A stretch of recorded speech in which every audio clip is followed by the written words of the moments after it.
Your sister ran away last night. You're going on that stagecoach to Wyoming, or this family is ruined." Clara Whitmore's coffee cup shattered against the kitchen floor as her father's words struck harder than any slap. The golden daughter had fled, leaving the plain one to pay the price. A stranger waited 2,000 miles away, expecting a bride who would never come. Would Clara confess the truth and risk everything, or live forever as someone else's shadow? Welcome to a story of deception, courage, and unexpected love. I'm sharing this tale from Denver tonight. Comment your city below, so I can see how far this story travels. Now let's begin where all the best stories do, with a broken promise and a desperate choice. The morning light hadn't yet touched the frost on the window panes when Clara Whitmore discovered her life was about to be torn apart. She stood in the kitchen of their Boston townhouse, her rough hands wrapped around a cup of coffee, listening to the grandfather clock tick away the last moments of her ordinary existence. At 26, she had long accepted her role as the forgotten daughter, the one who kept the books for their father's failing import business, who mended the clothes, who made herself useful rather than beautiful. "Clara!" Her father's voice thundered from the parlor. "Get in here, now!" Thomas Whitmore stood by the fireplace, his usually composed face twisted with rage. In his hand, he clutched a piece of paper, pale blue stationery that Clara recognized as Lillian's. "Read it!" he commanded, thrusting the letter at her. Clara's hands trembled as she unfolded the delicate paper. Her sister's perfect penmanship sprawled across the page in hurried strokes. "Father, by the time you read this, I will be aboard a ship bound for Europe with Charles Ashford. I know you will call me selfish, but I cannot marry a man I have never met, cannot bury myself in some godforsaken ranch in Wyoming. Clara can have him if she wants. She's always been better at sacrificing herself anyway. Tell Mr. Hartland whatever you must. I choose love. Lillian." The letter fluttered to the floor. Clara's mind reeled, trying to process what her beautiful golden sister had done. Lillian, the daughter who could make men stop mid-stride on Beacon Street, who had received 14 marriage proposals before her 20th birthday, had been corresponding with a rancher named Jacob Hartland for 6 months. Their father had arranged it all, desperate to forge a connection with Hartland's cattle empire as his own business crumbled under mounting debts. "That selfish, vain creature," Thomas spat. 6 months of letters, 6 months of promises. The man has already built an addition to his house for her. He's expecting her to arrive in 3 weeks. Clara bent to retrieve the letter, her mind already calculating the damage. "Father, surely if we write to Mr. Hartland, explain the situation—" "Explain!" Thomas whirled on her, his face purple with fury. "Explain that my daughter is a liar and a cheat, that the Whitmore word means nothing. I've already taken his money, Clara. $5,000 to save the business with the understanding that Lillian would be his bride." The sum staggered her, $5,000 more than most men saw in 5 years of labor. "But father, I don't understand. Why would Lillian agree if she was planning—" "Because she's a fool who thought she could charm her way out of anything just as she always has." Thomas sank into his chair, suddenly looking every one of his 58 years. Charles Ashford. That penniless poet who's been sniffing around her skirts for months? I should have seen it coming. Clara stood silent, watching her father crumble before her eyes.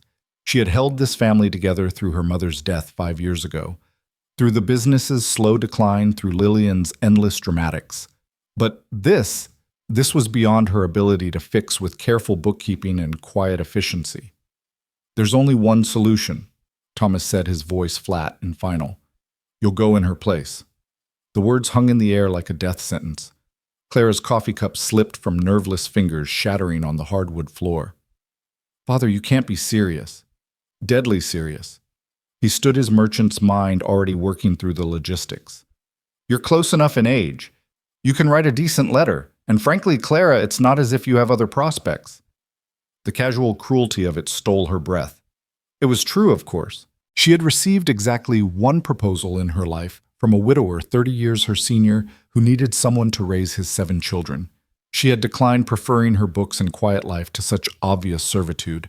But this was something else entirely. "I won't lie to him," Clara said, finding her voice. "I won't pretend to be Lillian. You'll do whatever is necessary to save this family from ruin. Thomas moved to his desk, already pulling out papers. You'll board the train to St. Louis tomorrow, then take the stagecoach to Cheyenne. From there, Mr. Hartland will collect you himself. And when he sees I'm not Lillian, when he realizes I'm not the beauty he's been writing to. Thomas looked up, his eyes cold. Then you'll convince him that you're a better bargain, you're practical, capable. You know how to run a household. Men like Hartland, they need wives who can work, not ornaments who'll wilt at the first sign of hardship. Clara felt the walls closing in. And if he sends me back, then we're all ruined. The creditors will take everything. We'll be on the streets by Christmas. He returned to his papers. Pack your things. Take Lillian's trunk, it's already half filled with the trousseau she ordered. And Clara, he looked up one final time. Take her photograph, the one we sent him. Study it on the journey. Learn to be her at least long enough to get through the door. Clara climbed the stairs to her room on unsteady legs. From her window, she could see the harbor where her sister was likely boarding a ship at this very moment, fleeing toward her grand adventure while leaving Clara to clean up the mess. As always, she pulled out her own trunk-battered leather practical and began to pack. Her brown serge dresses, sturdy boots, the few books she couldn't bear to leave behind. Then she went to Lillian's room, still perfumed with her sister's French cologne, and opened the white trunk monogrammed with elaborate gold letters L-E-W. Inside lay a fortune in silk and satin dresses. Clara could never wear delicate things meant for a delicate woman. At the very bottom, wrapped in tissue, was the photograph. Lillian gazed out from the frame with knowing eyes, her perfect Cupid's bow mouth curved in a smile that had enslaved a dozen hearts. Clara studied her own reflection in Lillian's mirror. Same brown hair, though hers was always pulled back severely, while Lillian's cascaded in carefully arranged waves. Same hazel eyes, though Clara's were usually behind spectacles. The bone structure was similar, but where Lillian glowed, Clara simply existed. I won't pretend to be you, she told the photograph. I'll tell him the truth the moment we meet. Whatever happens after that is on his conscience, not mine. The next morning came too quickly.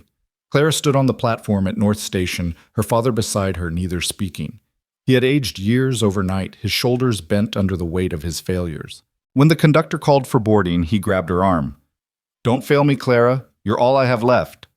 She wanted to remind him that he'd had her all along, that she'd been right there while he lavished all his attention and hopes on Lillian. Instead, she simply nodded and boarded the train. The journey west was an education in endurance. 3 days to St. Louis pressed against windows that grew increasingly dirty as they moved away from civilization. Clara watched Boston's ordered streets give way to New York's chaos, then to the endless fields of Pennsylvania and Ohio. She read and reread Jacob Hartland's letters, trying to understand the man she was traveling to meet. His writing was plain direct, with occasional flashes of unexpected poetry. He wrote about the land, the way the grass moved like an ocean in the wind, how the mountains looked like God's own fence posts against the sky. He wrote about his plans for the ranch, his dreams of building something that would last generations. And yes, he wrote about his loneliness, though he tried to hide it behind practical discussions of household management. I am not a man given to fancy words. One letter read, but I find myself looking forward to having someone to share the sunset with. The colors here are different than anywhere else, purple and gold and red, all at once, like the sky is putting on its finest clothes. I think you would appreciate them, having an eye for beautiful things yourself. Clara touched the words, wondering what he would think when he discovered that the woman he'd been writing to had no interest in his sunsets, had likely laughed at his simple eloquence with her sophisticated friends. She wondered what he would think of her plain, practical Clara, who had never been anyone's first choice in anything. In St. Louis, she transferred to the stagecoach with 5 other passengers. A minister and his wife heading to Denver, 2 miners bound for the goldfields, and a salesman whose constant chatter about his revolutionary new tonic made everyone else retreat into silence. Clara pressed herself into the corner, her body aching from the constant jostling, and tried not to think about what awaited her at journey's end. The landscape changed dramatically as they moved west. The orderly farms gave way to endless prairie, then to badlands that looked like the earth had been turned inside out. She had never seen so much sky, never understood that the world could be so enormous and empty at once. It terrified and thrilled her in equal measure. First time West Miss, the minister's wife asked kindly on their third day. Yes, Clara admitted. I'm meeting someone in Cheyenne. The woman's eyes flickered to Clara's bare ring finger, then away. Family.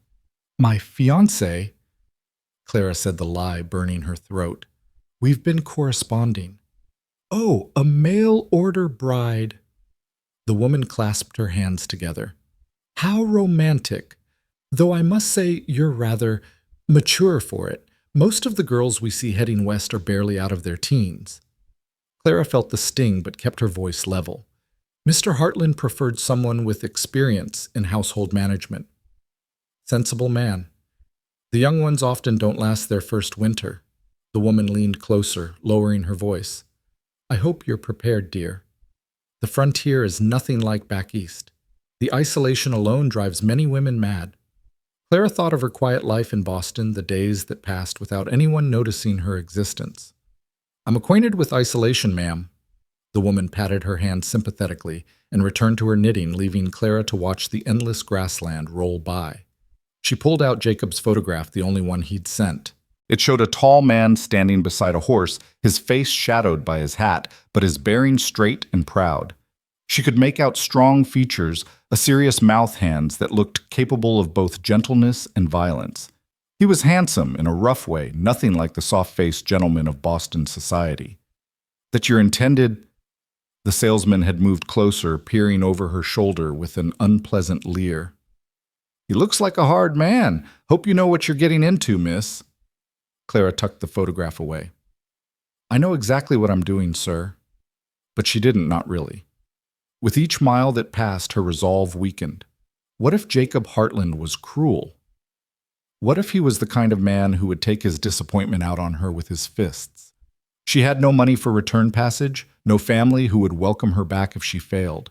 She was throwing herself on the mercy of a stranger with nothing but truth as her protection. The stagecoach stopped for the night at a way station, a rough building that served as inn saloon and general store. Clara paid for a corner of a room shared with the minister's wife, listening to the woman snore while cowboys celebrated loudly in the saloon below. She lay awake studying the water stains on the ceiling, wondering if Lillian had reached Paris yet, if she ever thought about the chaos she'd left in her wake. You're scared, Clara whispered to herself in the darkness. You've been scared your whole life. Scared of being seen, scared of not being seen, scared of wanting things you couldn't have. But tomorrow, you're going to be brave. You're going to look Jacob Hartland in the eye and tell him the truth. And whatever happens after that, at least you'll have been honest. The next day brought them to the outskirts of Cheyenne. Clara could see it rising from the prairie like something out of a fairy tale. If fairy tales included false-fronted buildings, muddy streets, and the constant sound of hammering as the town grew before their eyes, the railroad had brought civilization, or at least its rougher cousin, to the wilderness. Cheyenne, folks, the driver called out. End of the line for everyone except the lady heading to the Hartland spread. Clara's stomach dropped. I thought Mr. Hartland was meeting me in town. Changed his mind, apparently. Sent word to bring you straight to the ranch. Another 3 hours north, miss. The other passengers disembarked the minister's wife, pressing Clara's hand one last time. God go with you, dear. Then Clara was alone with the driver heading into the vast grassland with nothing but the wind for company. The road, if it could be called that, was little more than 2 ruts worn into the earth.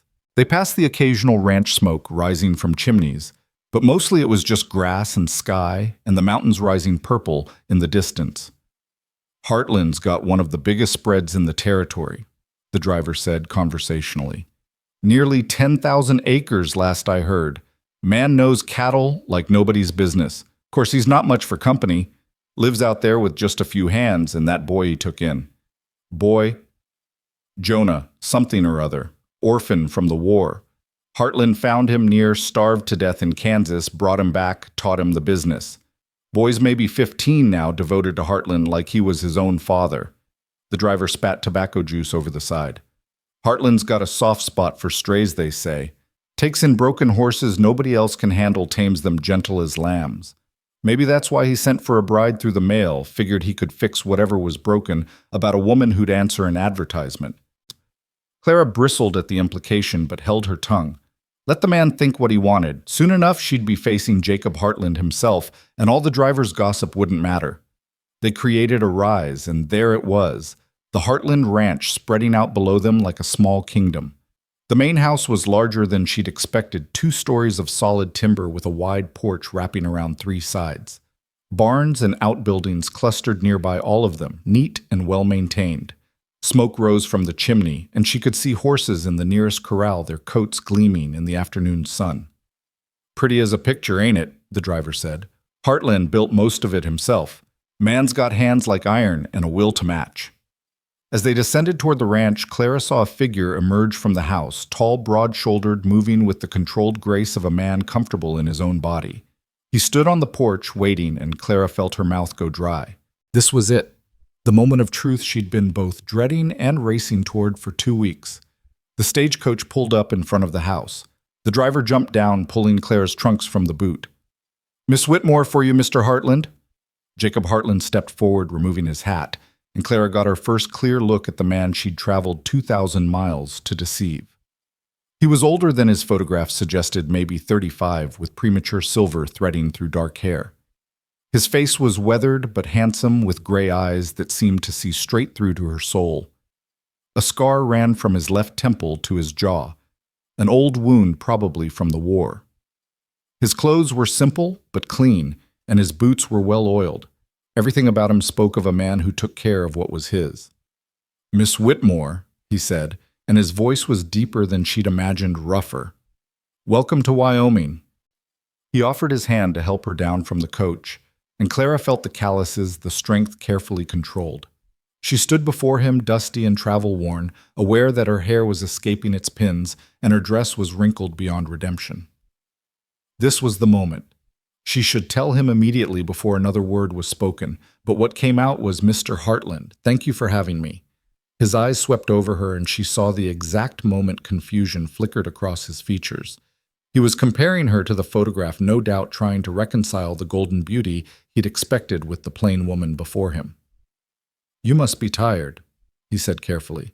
"Jonah will take your things inside. We can talk after you've rested." A boy appeared as if from nowhere, thin, wiry, with straw-colored hair and suspicious eyes. He grabbed her trunks without a word, hauling them into the house with surprising strength. "That's Jonah," Jacob said. "He doesn't talk much to strangers, but he's a good boy."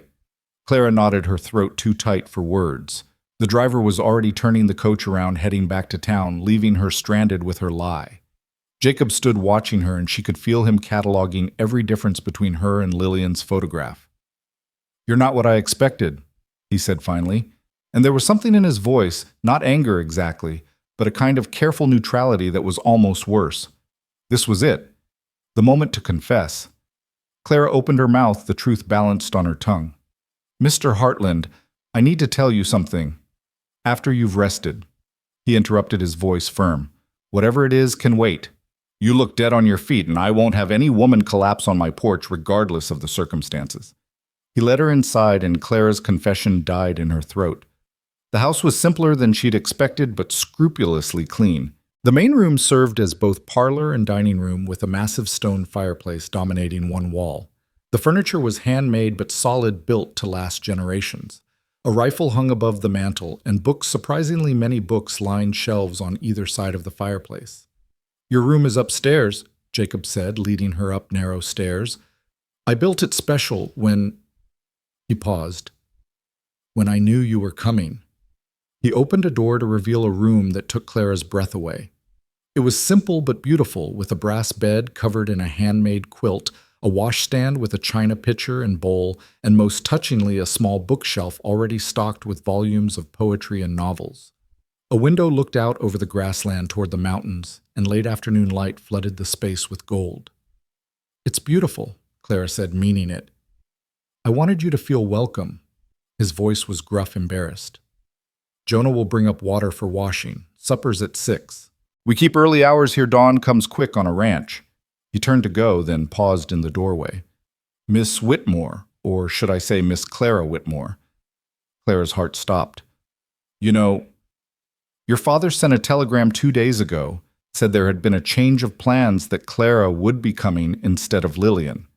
His gray eyes were unreadable. He didn't say why. The blood drained from Clara's face. I was going to tell you. The moment I arrived, I was going to explain everything. Were you? He studied her for a long moment. Well, you're here now. We'll discuss it after supper. Rest, Miss Whitmore. You look like you need it. He closed the door, leaving Clara alone with her shame. She sank onto the bed, her legs finally giving way. Her father had telegraphed ahead, had stolen even her honesty from her. What must Jacob think of her? The unwanted sister, the substitute bride shipped west like damaged goods. She lay back on the bed, staring at the ceiling, wondering what Lillian would do in this situation. But Lillian would never be in this situation.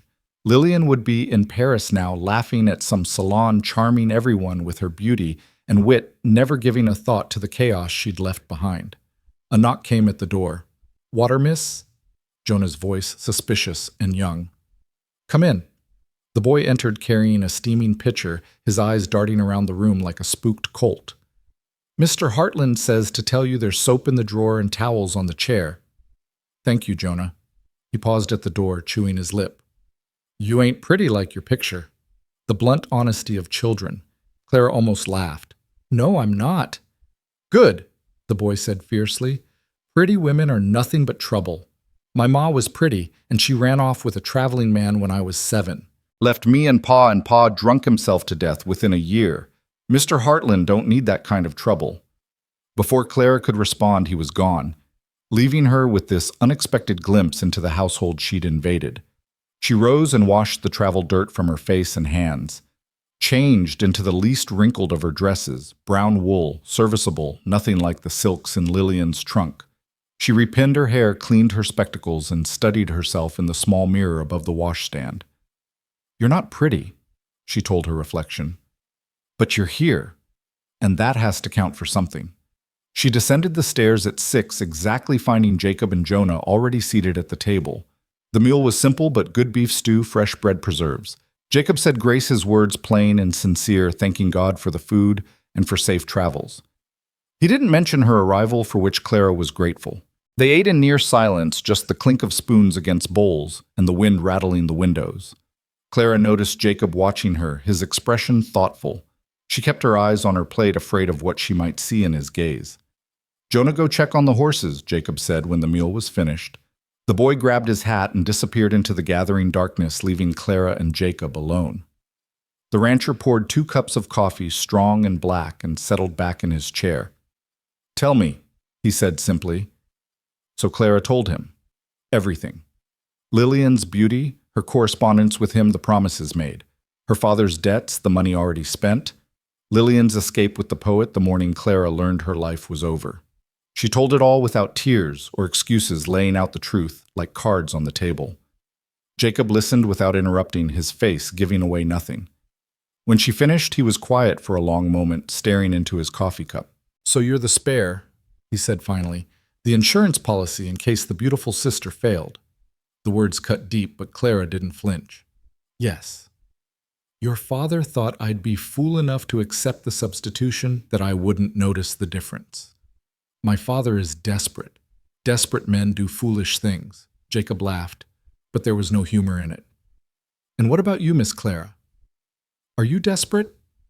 Clara considered the question. I'm practical, Mr. Hartland. I know what I am and what I'm not. I'm not beautiful. I'm not charming. I can't sing or paint or do any of the things that make women desirable. But I can work. I can cook clean, keep books, manage a household. I can be useful, if not ornamental. Useful. Jacob repeated the word like he was tasting it. Is that what you think I wanted, a useful woman? I don't know what you wanted. I only know I'm not it. He stood abruptly, moving to stare out the window at the darkening prairie. I wanted someone to talk to, he said quietly. Someone who would see this land the way I do, who would understand why I stay out here when I could sell everything and live comfortable in town. I wanted someone who could appreciate a sunset as much as a balance sheet. I thought, he paused, I thought your sister was that person based on her letters. Clara's conscience pricked her. Mr. Hartland, there's something else you should know. The letters, Lillian didn't write them. Not really. She would tell me what to say, the general idea, but I wrote them. The words were mine. He turned slowly, his gray eyes sharp. You wrote them. She said I was better with words, that I could make things sound more romantic. She would laugh about it, actually. Said it was good practice for when I became a spinster novelist. Jacob was quiet for a long moment, processing this information. Then he asked, the part about the sunset looking like God spilled paint across the sky, was that you? Clara flushed. Yes. And the description of how music sounds different when you're alone, how it becomes both comfort and torment. Yes. And the line about hoping to find someone who could see past surfaces to the truth beneath. Clara's voice was barely a whisper. Yes. Jacob returned to the table, sitting down heavily. So I've been corresponding with you all along, just with your sister's name and face attached. I'm sorry. It wasn't meant as a deception. I was just helping. Helping, he repeated. Then unexpectedly he laughed, a real laugh this time, though tinged with bitterness. God has a sense of humor, doesn't he? Fall in love with letters written by a woman who was writing them for someone else, about someone else to someone else. Love. He'd said love. His heart clenched. What do you want me to do? She asked. I have no money for return passage, but I could work for it. I could be your housekeeper until I've earned enough to go back. Jacob studied her for a long moment. Is that what you want? To go back? Clara thought of Boston, of her father's cold house, of the life that awaited her there, always in Lillian's shadow, always second best, growing older and grayer with each passing year, until she became invisible entirely. I don't know what I want, she admitted. I've never been allowed to want things for myself. That's the most honest thing anyone said to me in years. Jacob stood. Here's what we're going to do, Miss Clara. You'll stay here for 1 month. Not as my bride, not as my housekeeper, but as my guest. You'll learn what this life is really like, the work, the isolation, the harsh beauty of it. At the end of that month, we'll decide what comes next. If you want to leave, I'll pay your passage myself. If you want to stay, he paused. We'll discuss terms then. That's generous of you. It's practical. I'm 35 years old, Miss Clara. I've been alone a long time. I can survive another month. But I won't marry a woman who's here against her will, and I won't keep one who'll be miserable.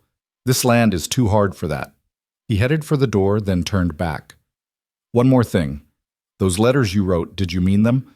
The feelings, the observations, the hopes you expressed. Clara met his eyes steadily. Every word. Something shifted in his expression, too quick to read. Good night, Miss Clara. Breakfast is at 5. If you're going to stay here even temporarily, you'll keep ranch hours. After he left, Clara sat alone at the table watching the candle burn down. Outside, she could hear the vast emptiness of the prairie, the wind that never stopped, the distant howl of something wild. She was 2,000 miles from everything she'd known, living in a stranger's house, caught between her sister's shadow and her own uncertain future. But for the first time in her life, someone had asked her what she wanted. Someone had looked at her, really looked at her, and offered her a choice. It wasn't much, perhaps, but it was more than she'd ever had before. She climbed the stairs to the room Jacob had built for another woman, lay down in the bed he'd chosen with another woman in mind, and stared out at the stars that seemed impossibly bright in the clear Wyoming sky. Somewhere Lillian was probably dancing in a Parisian ballroom, never knowing that her plain sister was lying in her place, trying to decide if she had the courage to want something for herself. The wind picked up, rattling the windows, and Clara pulled the quilt higher.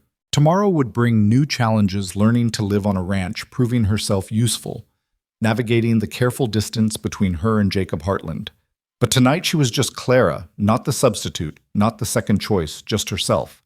And maybe, just maybe, that would be enough. The rooster's crow came too soon, pulling Clara from dreams of Boston parlors into the reality of Wyoming darkness. 5 o'clock. She dressed quickly in her plainest dress, her fingers stiff with cold despite the quilts. Through her window she could see a faint glow from the barn. Jacob was already at work. She descended to find the kitchen empty, but warmed the stove already fired up. A note lay on the table in Jacob's angular script. Coffee's ready. I'm in the barn. Come find me when you're awake, J.H. Clara poured herself a cup of the strongest coffee she'd ever tasted and ventured outside.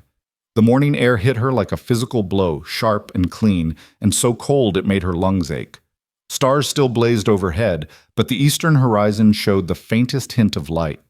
She wrapped her shawl tighter and made her way to the barn, following the sound of movement and the soft murmur of a man's voice. She found Jacob in a stall with a mare, his hands running gently over her swollen sides.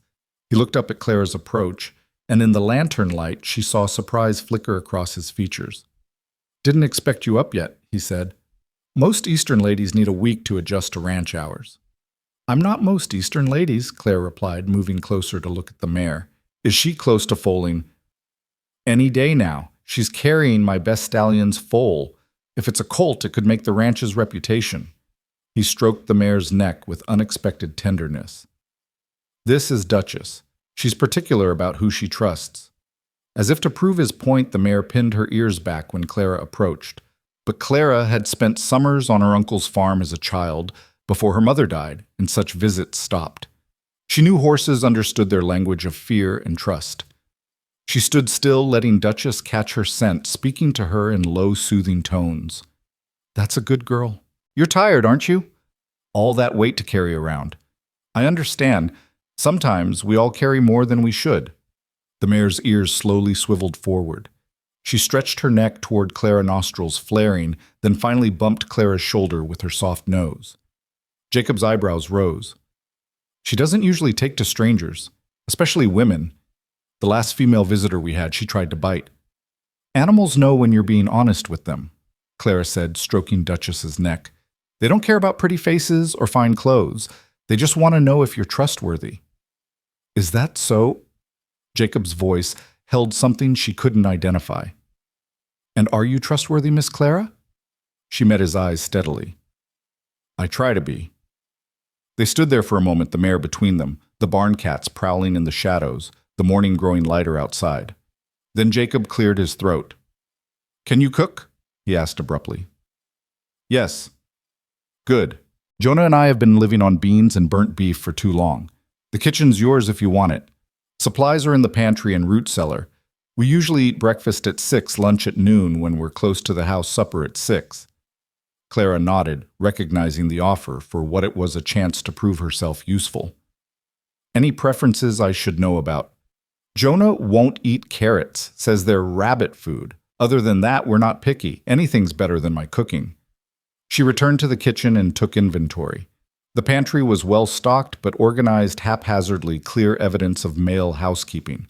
She found flour eggs from the henhouse, salt pork, preserved vegetables, and even some precious white sugar. By 6, she had breakfast on the table, flapjacks, fried eggs, salt pork, and coffee, strong enough to float a horseshoe. Jonah came in first, his hair sticking up at odd angles, suspicion still written across his young face. But when he saw the spread on the table, his eyes widened. "You made all this?" "It's just breakfast, Jonah, nothing fancy." He sat down and took a bite of flapjack, then his eyes actually rolled back in his head. "Oh, my lord, Mr. Hartland, come quick." Jacob burst through the door, rifle in hand. "What's wrong?" "Nothing's wrong," Jonah said through a mouthful of food. "Everything's right. These are the best flapjacks I've ever eaten in my entire life. Try them." Jacob set down the rifle, looking bemused. He took a bite, and Clara saw his expression change. These are like the ones my mother used to make." "How did you cut?" "Buttermilk," Clara said simply, "and a touch of vanilla extract. I found some in the back of the pantry." "My mother's vanilla," Jacob said quietly. "I kept it, but never knew what to do with it." They ate in silence after that, but it was a different kind of silence than the night before, comfortable, almost companionable. When the men rose to return to work, Jonah actually smiled at her. "Thank you for breakfast, Miss Clara." "You're welcome, Jonah." After they left, Clara attacked the house with the same efficiency she'd once applied to her father's ledgers. The place was clean enough, but it lacked a woman's touch. She washed the windows until they sparkled, beat the rugs, polished the furniture with oil she found under the sink. She discovered treasures hidden in drawers and cupboards, a set of fine china wrapped in newspaper, clearly unused for years, embroidered tablecloths yellow with age, a daguerreotype of a couple she assumed were Jacob's parents, the woman bearing his strong jaw and direct gaze. In the afternoon, she ventured to the root cellar and found it well stocked but chaotic. She spent hours organizing, taking mental inventory planning meals. When she emerged covered in dust and cobwebs, she found Jacob watching her from the porch. "You don't have to work this hard," he said. "You're a guest, remember." "I don't know how to be a guest," Clara admitted. "I only know how to be useful." "Your sister never felt that need." Clara laughed, but there was no bitterness in it. Lillian's usefulness was in being beautiful. That was her work, and she was very good at it. She could walk into a room and make everyone in it happier just by smiling. That's a kind of gift, don't you think? "I suppose," Jacob said, but his eyes were on Clara, not on some memory of a photograph. "Though I'm starting to think there are different kinds of gifts." That evening at supper pot roast with vegetables and fresh bread, Clara felt the atmosphere in the house shifting. Jonah chattered about his day, about the calf he'd helped birth, about the hawk he'd seen carrying off a rabbit. Jacob responded with quiet humor, occasionally glancing at Clara with an expression she couldn't read. "Mr. Hartland," she said as they finished eating, "I noticed you have quite a library. Would you mind if I borrowed a book?" "Help yourself." Most of them were my father's. He believed a man should feed his mind as well as his body. He paused. "Do you read much?"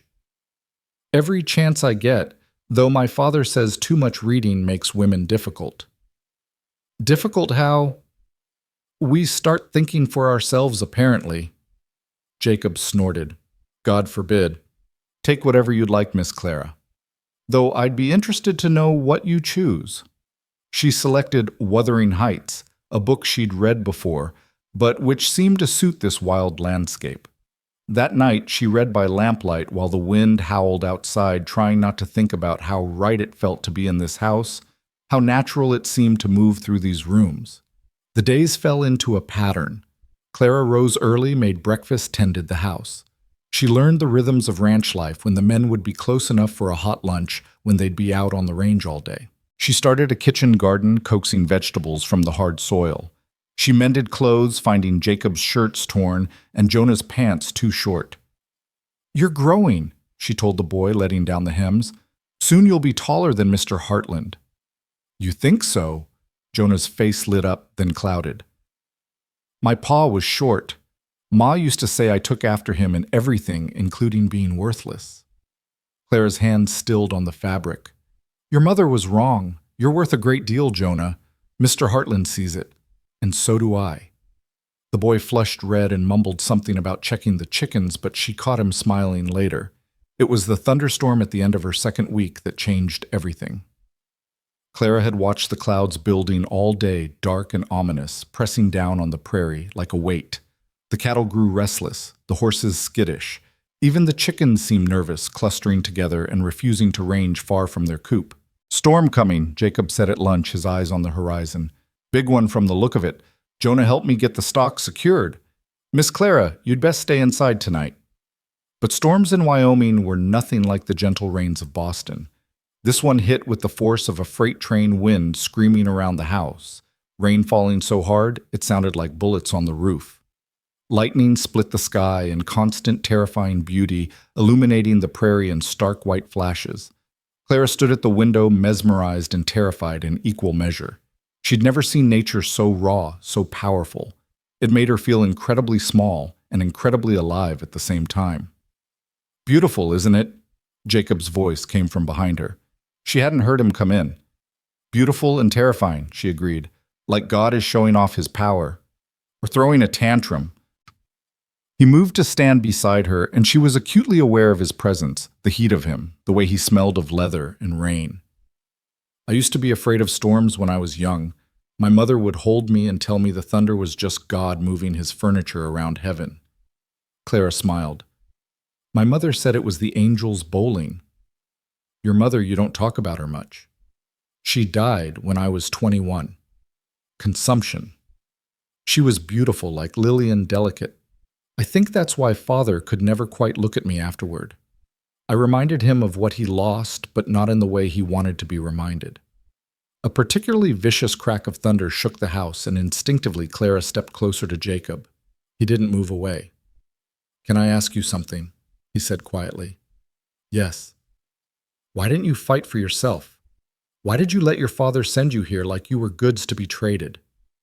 Clara considered the question, watching lightning fork across the sky.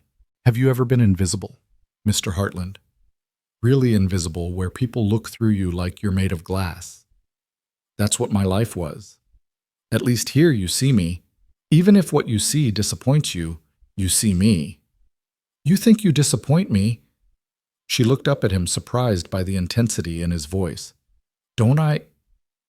I'm not what you wanted, not what you were promised. No, he agreed. You're not what I was promised. He turned to face her fully, and in the lightning's flash she saw something in his eyes that made her heart race. But I'm starting to think you might be what I needed. Before either could speak again, Jonah burst through the door, soaked and wild-eyed. Mr. Hartland. The creek's rising fast. The cattle in the lower pasture. Jacob was already reaching for his coat. How many? Maybe 30 head. They're trapped against the fence line. Damn. Jacob grabbed his hat, then looked at Clara. Stay here. Both of you stay here. Like hell, Jonah said, already heading back out. You need help. I need help too, Clara heard herself say. 3 people are better than 2. Absolutely not. It's dangerous. Everything out here is dangerous, Clara interrupted. Are you going to waste time arguing, or are we going to save your cattle? Jacob stared at her for a moment, then nodded curtly. Can you ride? Yes. Take Buttercup, she's steady in weather. Jonah, get her a slicker. Minutes later, Clara found herself on horseback in the middle of a Wyoming thunderstorm rain, lashing her face wind, trying to tear her from the saddle. She could barely see Jacob ahead of her, only the white of his horse's tail. The creek, usually a gentle stream, had become a raging torrent. The cattle were pressed against the fence water, rising around their legs, panic in their eyes. If they weren't moved soon, they'd be swept away or drowned. We need to cut the fence, Jacob shouted over the storm. Drive them uphill. He produced wire cutters from his saddlebag, but his horse, spooked by lightning, reared and danced away from the fence. Clara watched him struggle, saw the water rising by the minute, and made a decision. She urged Buttercup forward, the steady mare responding despite the chaos. Give them to me. She reached for the cutters. I'll do it. You and Jonah get ready to drive them. Clara, no.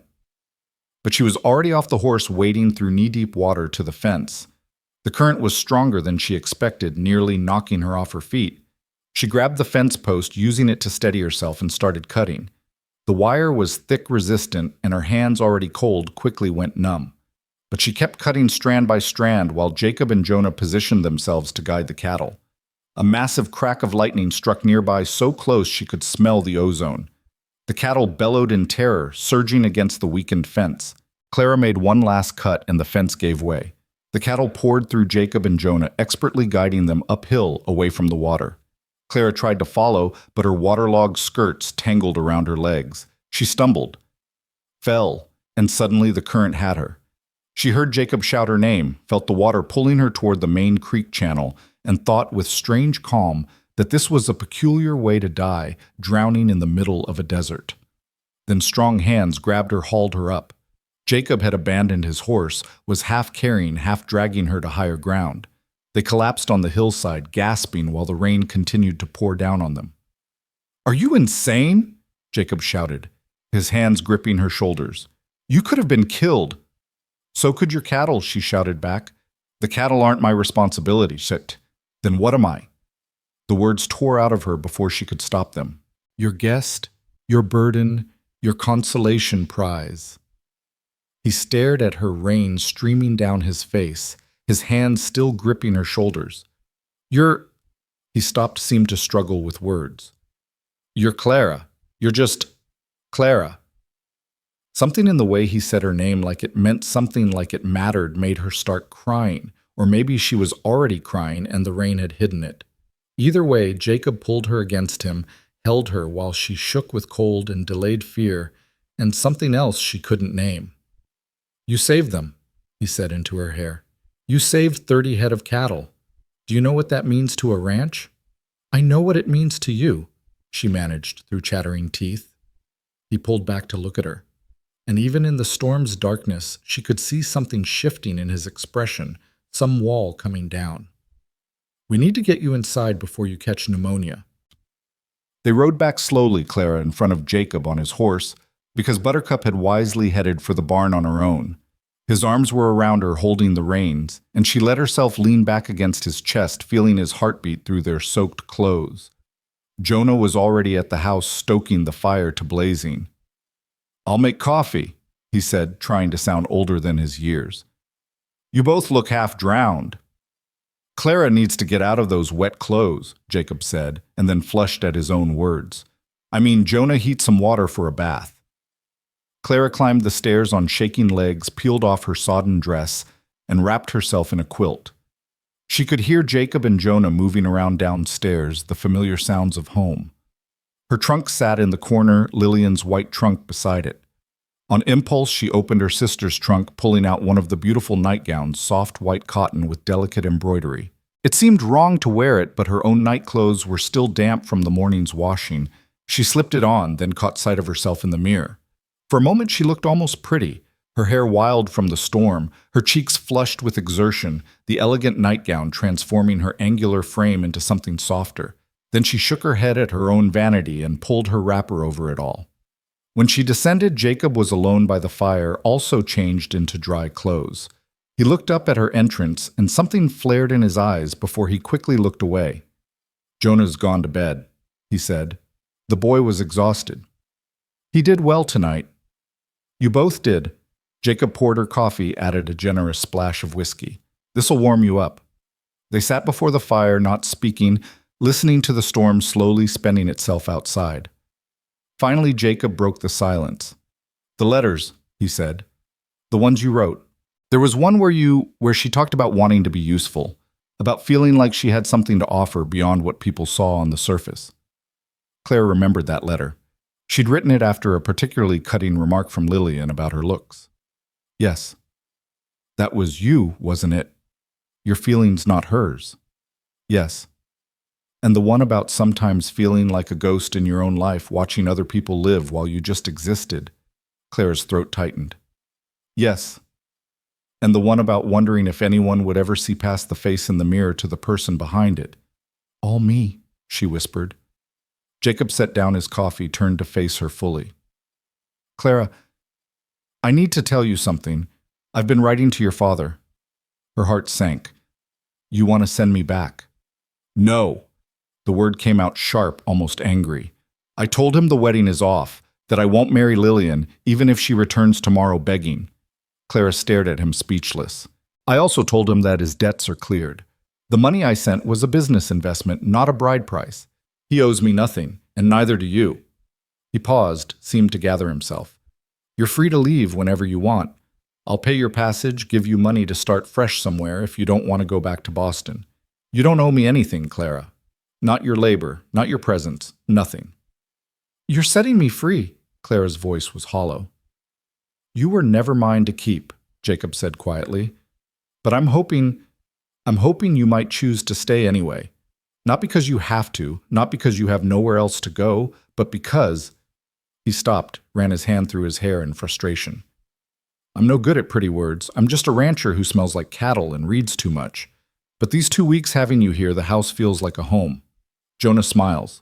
"The food tastes like something. And tonight when I thought you might be swept away," his voice roughened, "I realized I'd rather lose every head of cattle on this ranch than lose you." Clara couldn't breathe. "Jacob, you don't have to answer now. You don't have to answer at all. But if you stayed, it wouldn't be as the substitute bride or the second choice. It would be as Clara, just Clara, the woman who writes beautiful letters and saves cattle in thunderstorms and makes Jonah feel worthy and brings vanilla extract back into my mother's kitchen." He stood abruptly. "Think about it. Take all the time you need." He headed for the stairs, then paused. "That nightgown, is it one of Lillian's?" "Yes, I'm sorry mine was wet, and it looks better on you," he said roughly, then fled up the stairs before Clara could respond. She sat by the dying fire for hours, the storm finally passing stars, emerging through the breaking clouds.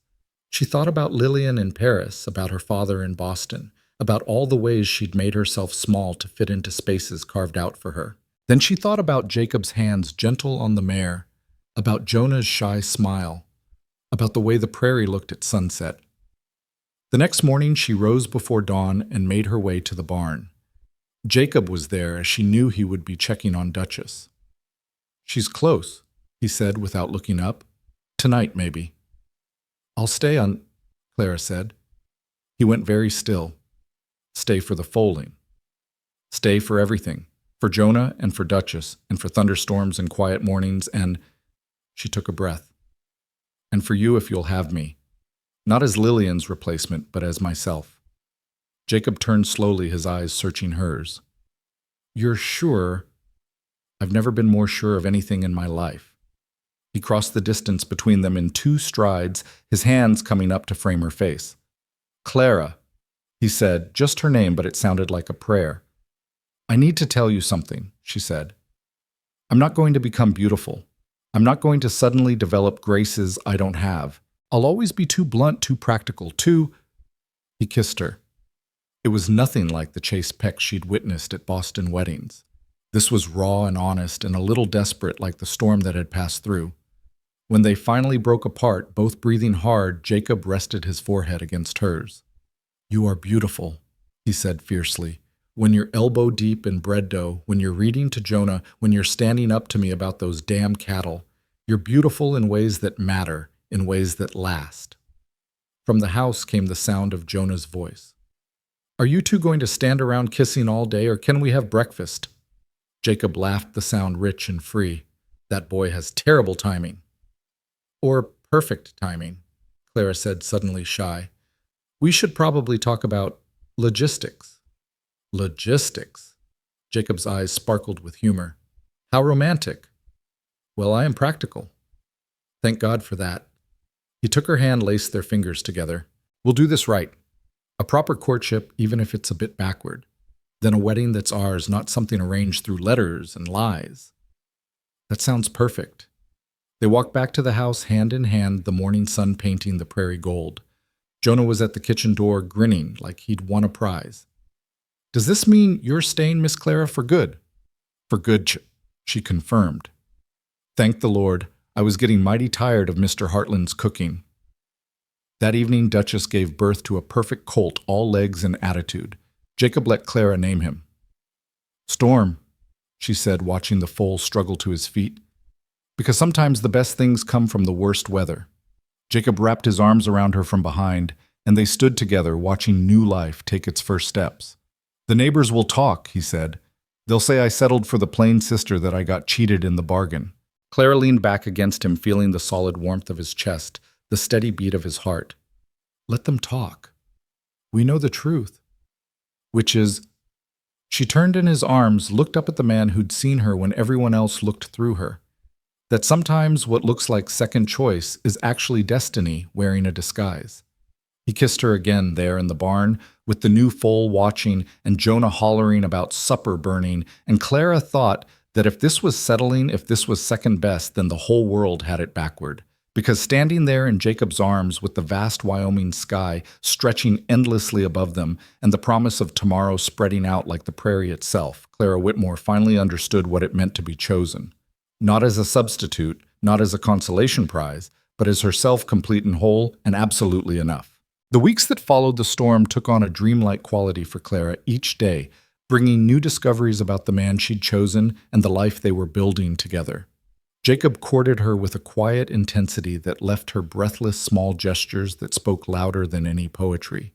He'd leave wildflowers on her pillow, their stems still damp with morning dew. He'd find excuses to touch her hand when she passed him the coffee pot.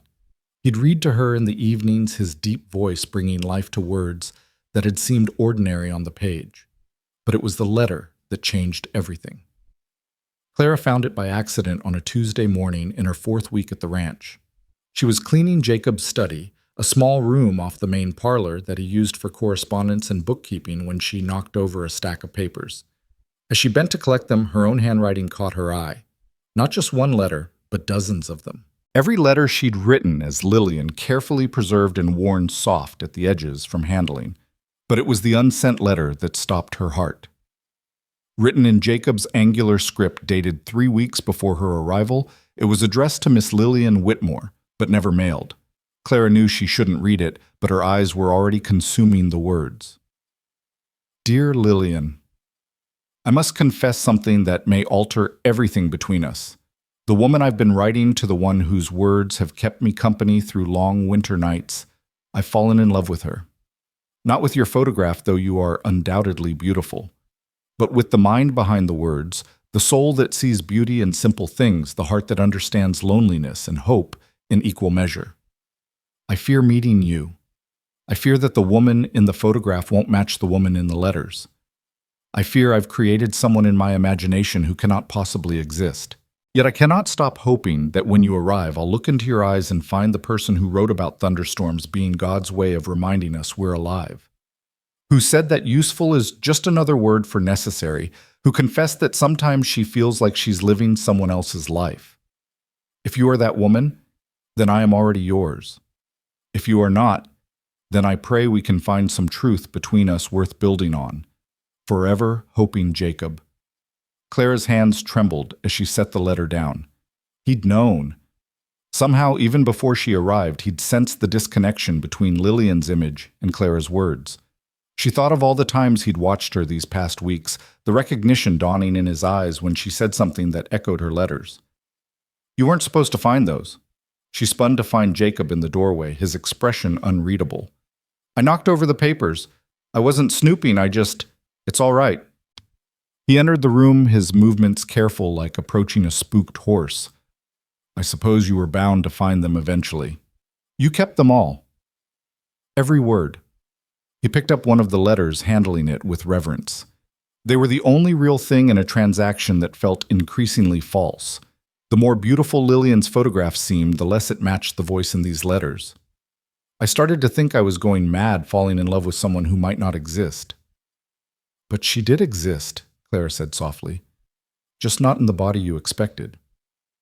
Jacob moved closer until she could feel the warmth radiating from him. The night you arrived, when I saw you step down from that coach, plain dress. Tired eyes, hands that knew work, my first thought wasn't disappointment. It was relief.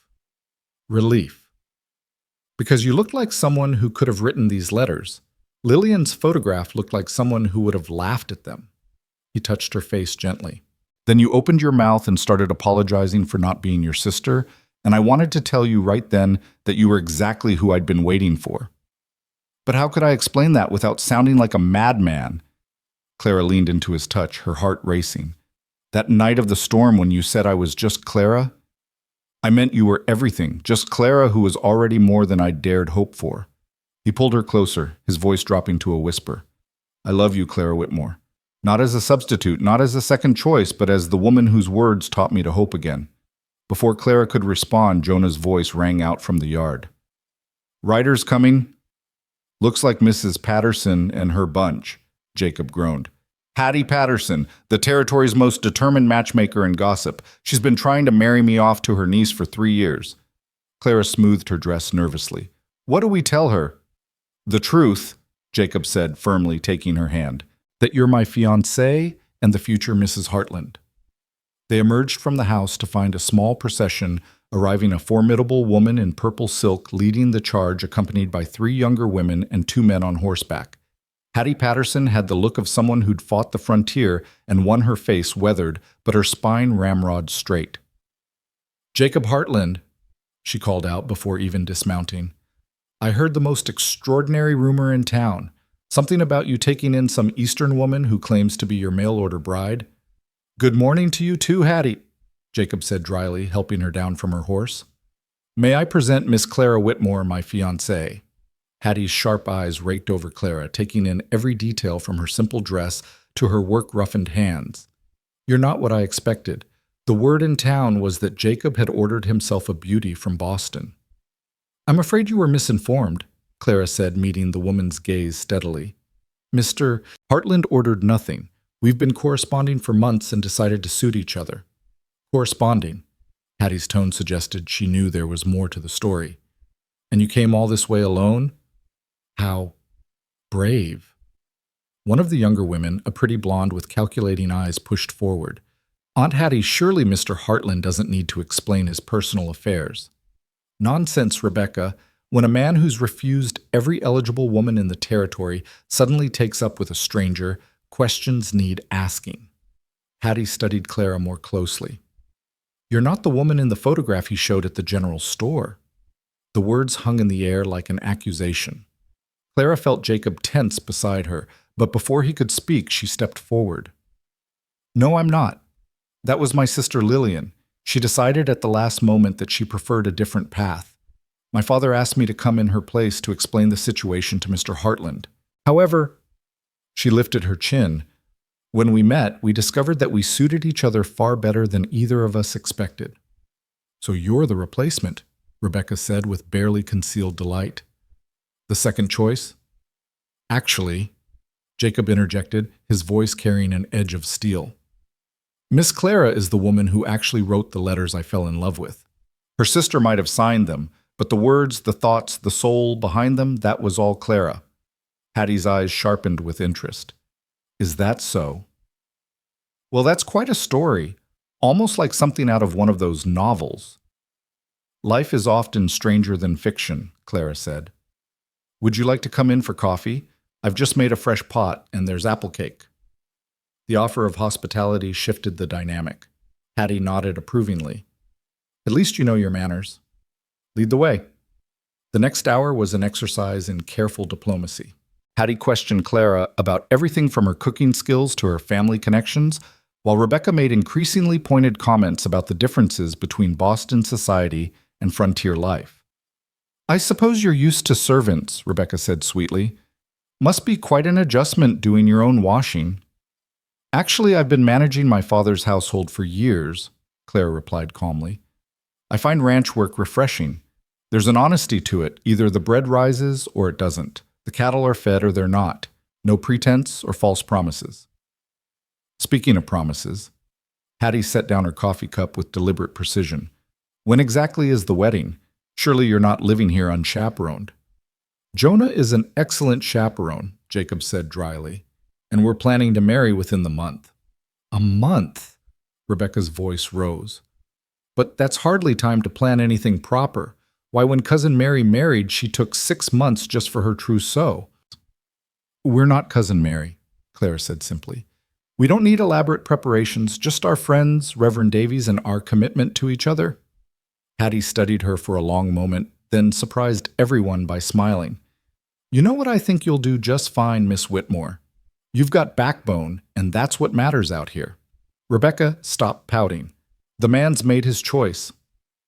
After the visitors left, Clara sagged against the porch railing. "That was exhausting." "That was you being magnificent," Jacob corrected, pulling her into his arms. "You handled Hattie Patterson better than anyone I've ever seen." "She's not wrong, though. People will talk. They'll say you've settled." Jacob silenced her with a kiss that left her breathless. "Let them. I know what I have." Their peaceful moment was interrupted by the sound of hoofbeats. A lone rider approached a young man Clara didn't recognize, dust-covered and riding hard. "Mr. Hartland," he called out. "Letter from Boston marked urgent." Jacob took the letter, frowning at the address. It was in Thomas Whitmore's hand. He opened it, read quickly, and his face darkened. "What is it?" Clara asked, fear creeping up her spine. Jacob handed her the letter wordlessly. Clara read her father's cramped writing with growing horror. "Mr. Hartland, I regret to inform you that circumstances have changed. Lillian has returned from Europe, her engagement to Mr. Ashford having ended badly. She is now prepared to honor the original arrangement and will arrive in Wyoming by month's end. I trust you understand that as the original agreement was with Lillian, and as no formal marriage has taken place with Clara, the honorable thing would be to proceed with the intended bride. Clara will, of course, return home immediately. I have enclosed a bank draft returning half of your investment as a gesture of good faith, with the remainder to be settled upon the marriage. Your servant, Thomas Whitmore." Clara's hands shook as she lowered the letter. "He's ordering me home, like I'm a package that can be returned and exchanged." "The hell he is," Jacob said flatly. "You're not going anywhere unless you choose to." "But the money, the arrangement—" "Damn the arrangement."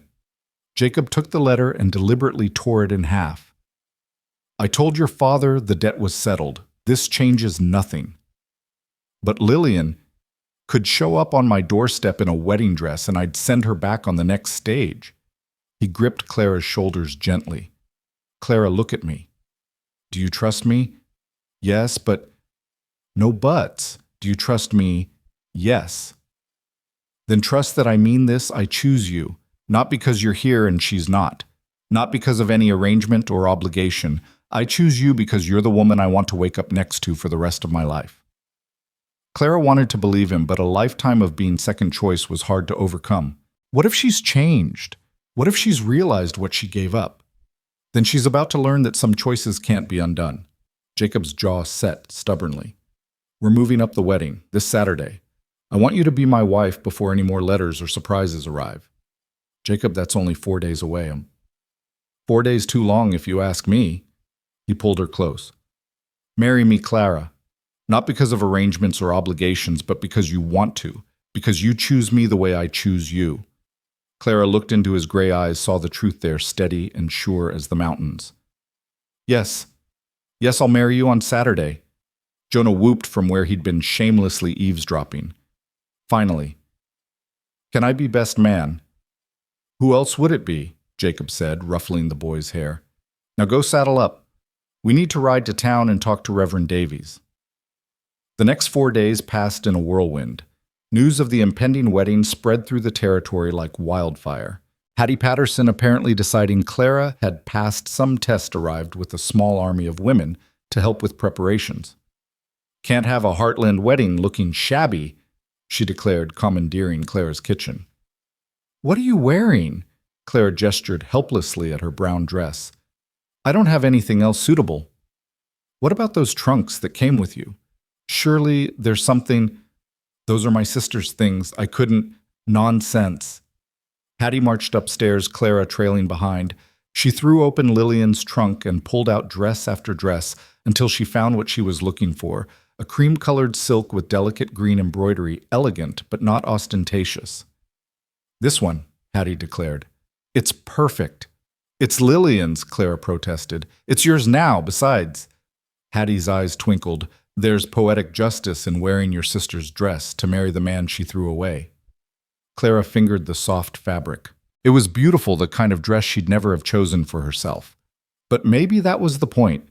Maybe it was time to stop choosing to be invisible. You're right, she said finally. I'll wear it. The morning of the wedding dawned clear and bright. Clara stood in her room, soon to be their room, letting Hattie's niece Rebecca help her with the buttons. The girl had been surprisingly kind since hearing the full story. I'm sorry, Rebecca said quietly. About what I said before. About you being second choice. You weren't entirely wrong, Clara admitted. I was the second sister to arrive. But not the second choice, Rebecca said firmly. Anyone can see how Mr. Hartland looks at you, like you're the sun and stars all rolled into one. Clara studied her reflection. The dress did suit her, bringing out the gold flecks in her hazel eyes. She'd left her hair softer than usual, pinned up, but with gentle curls framing her face. She didn't look beautiful exactly, but she looked right. Like herself, but more so. Clara, Jonah's voice carried up the stairs. There's another rider coming. Clara's heart sank. Not today. Please, not today. She descended the stairs, the silk dress whispering around her legs, to find Jacob already at the door. A familiar figure was dismounting from a hired carriage, golden hair gleaming in the sun. Blue dress perfectly tailored, every inch the beauty from the photograph. Lillian had arrived. Oh my, Lillian said, her musical voice carrying clearly. Clara, don't you look different? And in my dress, how enterprising of you. Clara felt all her old insecurities rushing back. Next to Lillian's polished perfection, she felt like a child playing dress-up. But then Jacob stepped forward, placing himself slightly in front of Clara, and she remembered she wasn't alone anymore. Miss Whitmore, Jacob said coldly. You weren't invited. Lillian's perfect smile faltered slightly. Surely there's no need for hostility, Mr. Hartland. I've come to fix this unfortunate misunderstanding. There's no misunderstanding, Jacob said. I'm marrying Clara in an hour. But that's absurd. Lillian laughed, the sound like breaking glass. You can't seriously prefer… She gestured at Clara. Father explained the mix-up. I'm here now, ready to honor our arrangement. We had no arrangement, Jacob said flatly. I had an arrangement with words on a page with thoughts and feelings that I now know came from Clara. You were just the signature. Lillian's beautiful face twisted. Those were my letters. I told her what to write. Did you tell her to write about feeling invisible, about the way morning light makes ordinary things holy, about hoping to find someone who could see past surfaces? Those were just pretty phrases. Clara's always been good with words. Exactly. Jacob took Clara's hand. She's good with words and work and kindness and courage. She's good at all the things that matter. Lillian turned to Clara, her voice dropping to a hiss.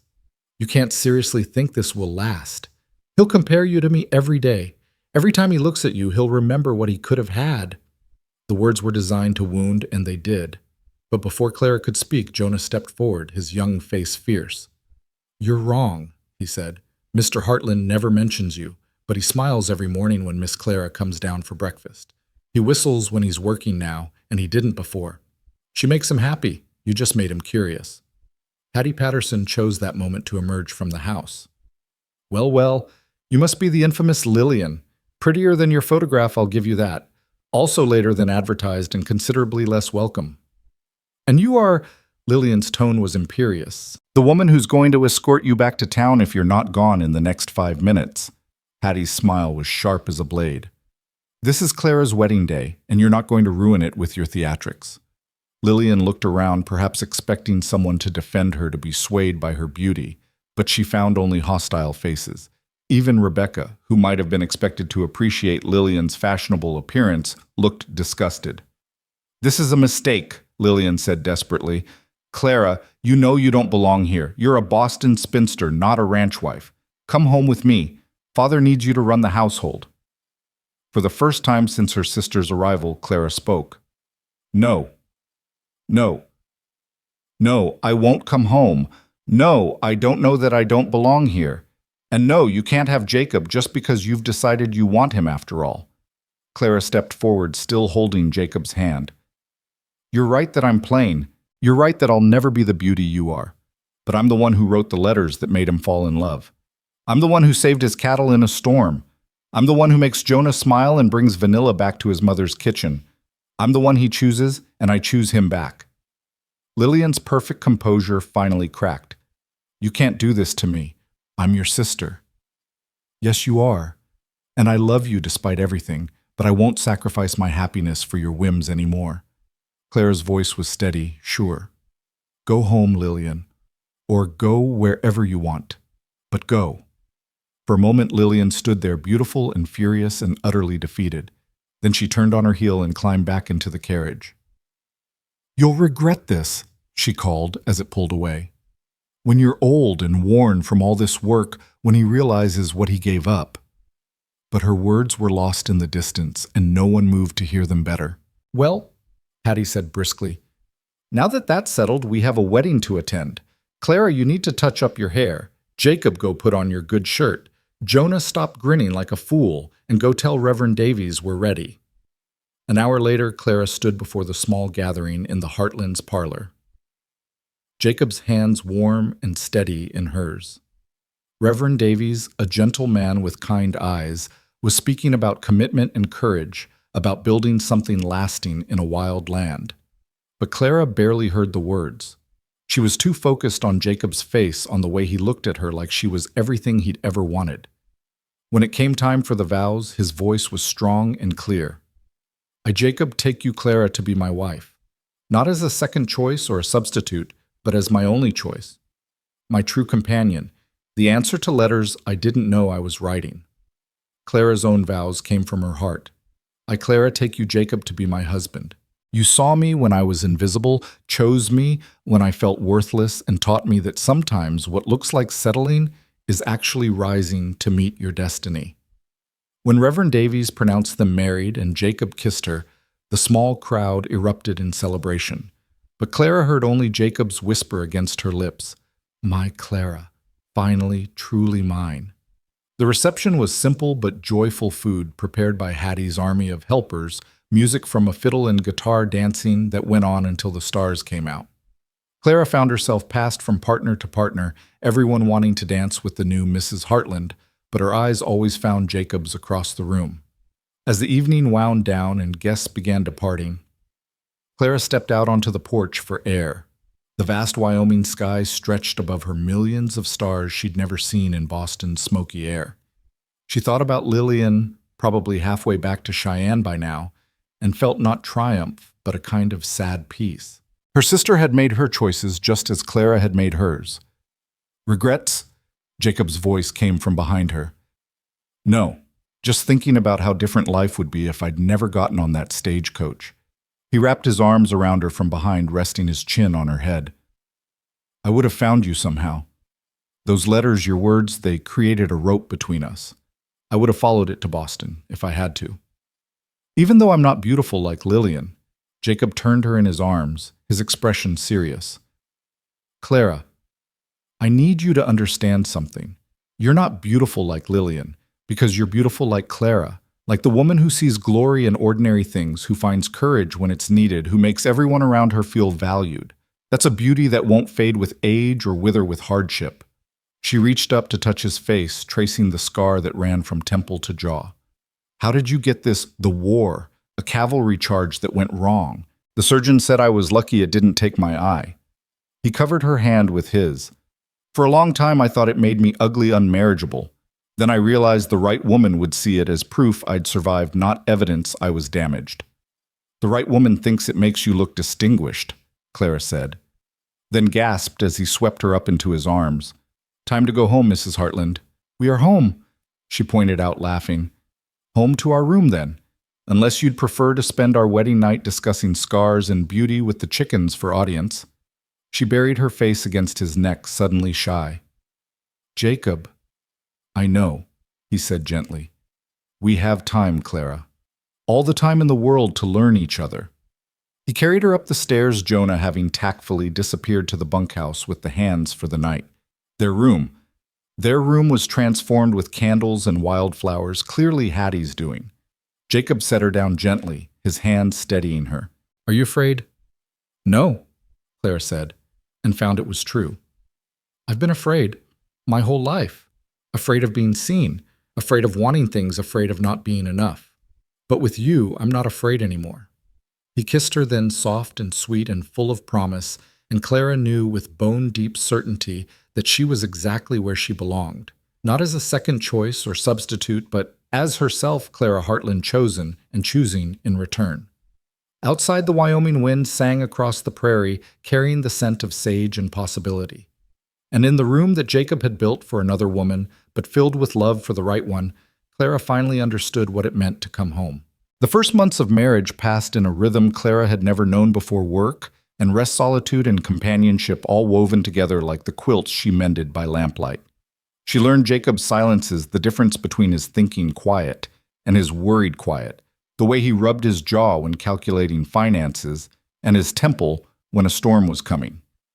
He learned her habits too, how she hummed while kneading bread, how she always read the last page of a book first, how she talked to the chickens like they were confidants. But it was the morning she found him burning Lillian's photograph that she understood how deep his choice ran. She'd come out early to gather eggs and saw smoke rising from behind the barn. Jacob stood there with a small fire burning in an old bucket holding the gilt-framed photograph she'd seen him studying that first night. What are you doing? She asked, though it was obvious. He looked up, no guilt in his expression. Clearing out the last of the ghosts. This doesn't belong here anymore. You don't have to. Yes, I do. He dropped the photograph into the flames, watching Lillian's perfect face curl and blacken. I should have done it the day you agreed to stay. Hell, I should have done it the moment I realized the woman in the picture wasn't the woman who wrote the letters. Clara moved closer, mesmerized by the destruction of her sister's image.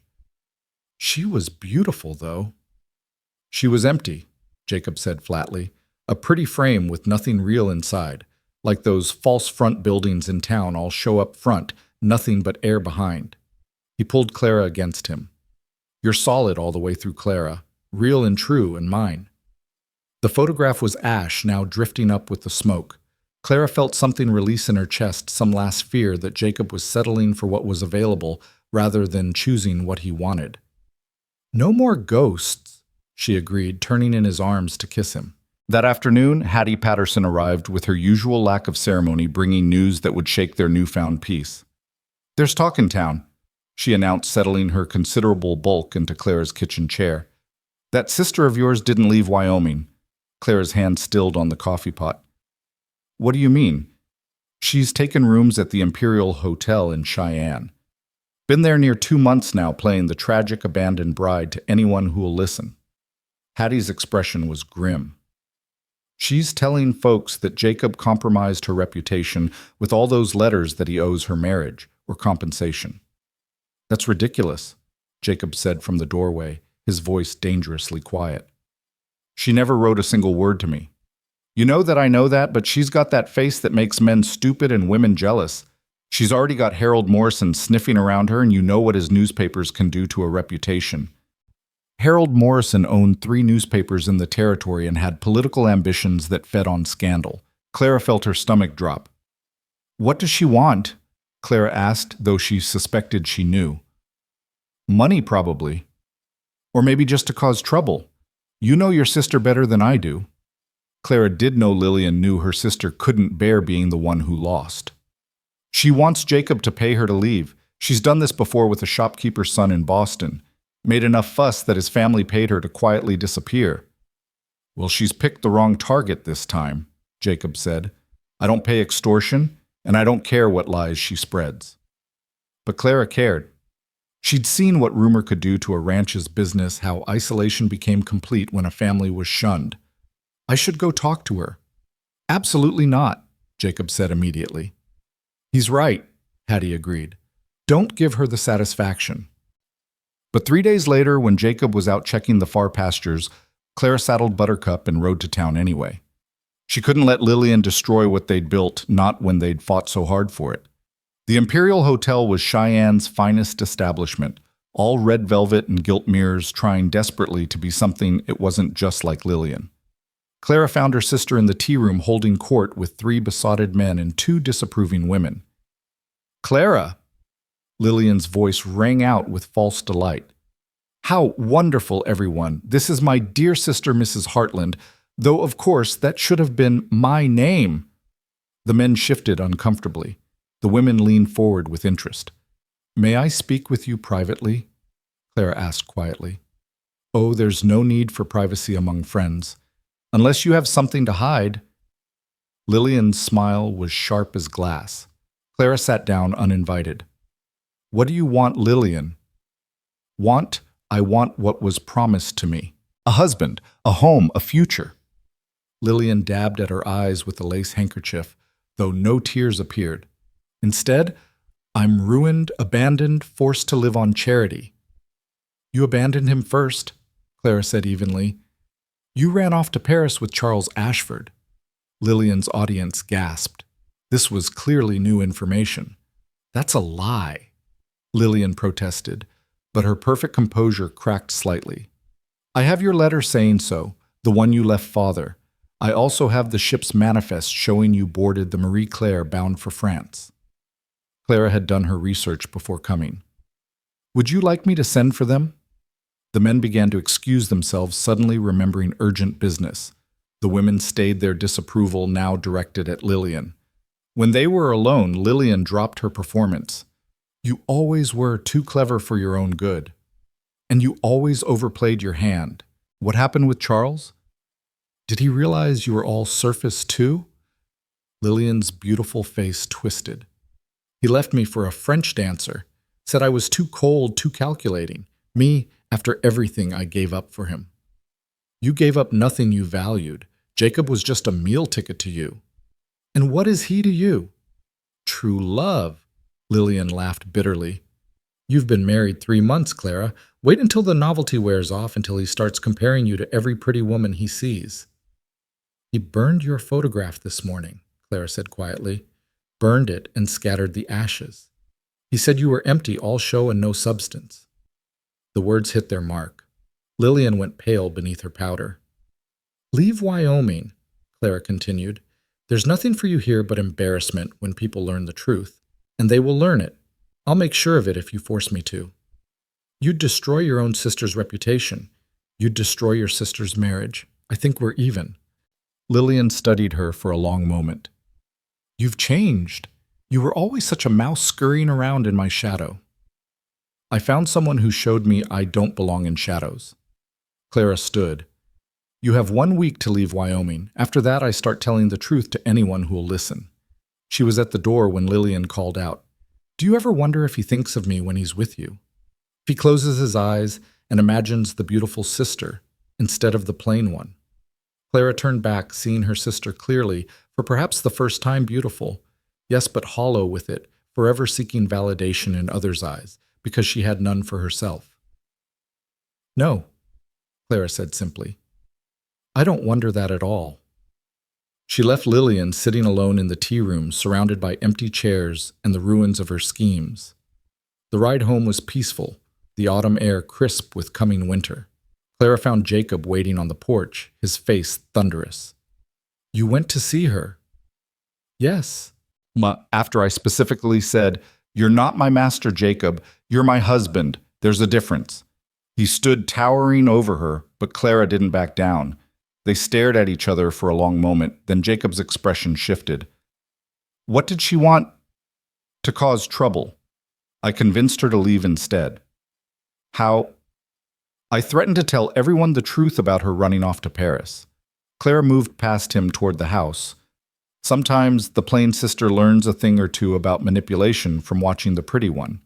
Jacob caught her arm, spinning her back to face him. You're not plain. Jacob, no, I need you to stop saying that. Stop thinking it. You're not plain.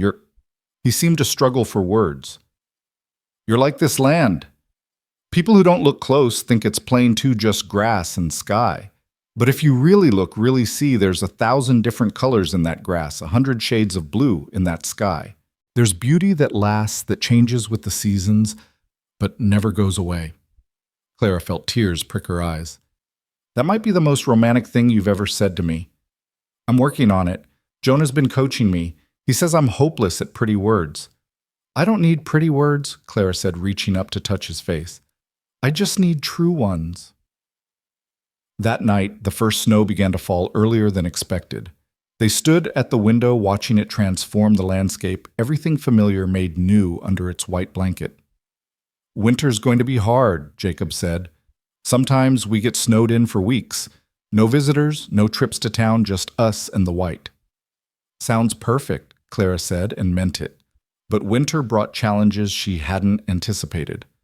First, Jonah fell ill with fever burning hot for 3 days, while Clara and Jacob took turns bathing him with cool cloths and forcing willow bark tea down his throat. Clara had never been so frightened watching the boy toss and mutter in delirium. Don't let him die, Jacob prayed aloud one night, thinking Clara was asleep. He's been through enough. Don't let him die. On the 4th day, the fever broke. Jonah opened clear eyes and asked for flapjacks, and Clara cried with relief. Then came the wolves. A hard winter had driven them down from the mountains, and they circled the ranch at night, their howls making the horses scream and the cattle bunched together in terror. Jacob and the hands took turns standing watch rifles ready. One night, Clara woke to find Jacob's side of the bed empty. She looked out to see him standing in the snow rifle, raised facing down a massive gray wolf, not 20 feet from the chicken coop. Man and wolf stared at each other for what felt like hours, but was probably only seconds. Then the wolf turned and melted back into the darkness, taking its pack with it. Why didn't you shoot? Clara asked when Jacob came back inside, half frozen. He was just trying to feed his family, Jacob said. I can't fault him for that. Besides, he wasn't after the chickens. He was testing me, seeing if I'd protect what's mine. Now he knows. The wolves didn't come back. It was during the 3rd blizzard, when they'd been snowed in for a week, that Clara made her announcement. I'm going to have a baby. Jacob dropped the harness he was mending. What? A baby. In the summer, I think. Maybe July. He crossed the room in 2 strides, lifting her off her feet and spinning her around until she laughed and protested. A baby, Clara, a baby. Put me down before you make me sick. He set her down gently, his hands immediately going to her still flat stomach. Are you sure? As sure as a woman can be about these things. A baby, he repeated, wonder in his voice. Then his expression shifted to concern. You'll need help. We should hire someone, a woman, to... We'll manage, Clara said firmly. Women have been having babies on ranches for generations. Not my woman, not my baby. The possession in his voice should have annoyed her, but instead it warmed her. She'd spent so long being nobody's priority that being Jacob's everything still caught her off guard. Jonah was ecstatic when they told him. Can I teach him to ride and rope and track? What if it's a girl? Clara asked, amused. Then I'll teach her all that too. Girls can do anything boys can do. You proved that. Spring came slowly, the snow melting to reveal the damage winter had done fence posts down. A portion of the barn roof collapsed, several cattle lost. But also revealed was the new grass, impossibly green, and wildflowers beginning to push through the soil Clara had thought was dead. She was hanging laundry when she saw the rider approaching, a single figure moving fast across the prairie. Something about the posture was familiar, and her heart sank. She knew that rider. Thomas Whitmore pulled up in front of the house, looking older and grayer than when she'd left Boston. Clara? Father. He dismounted stiffly, clearly not used to the saddle. You look well. I am well. She didn't invite him in, just stood there with wet sheets in her hands, waiting. Lillian is dead. The words hit like physical blows. Clara dropped the sheets. What? Consumption, like your mother. She came home from Wyoming already sick, though she hid it well at first. By the time she admitted how bad it was, he shrugged helplessly. She died 2 weeks ago.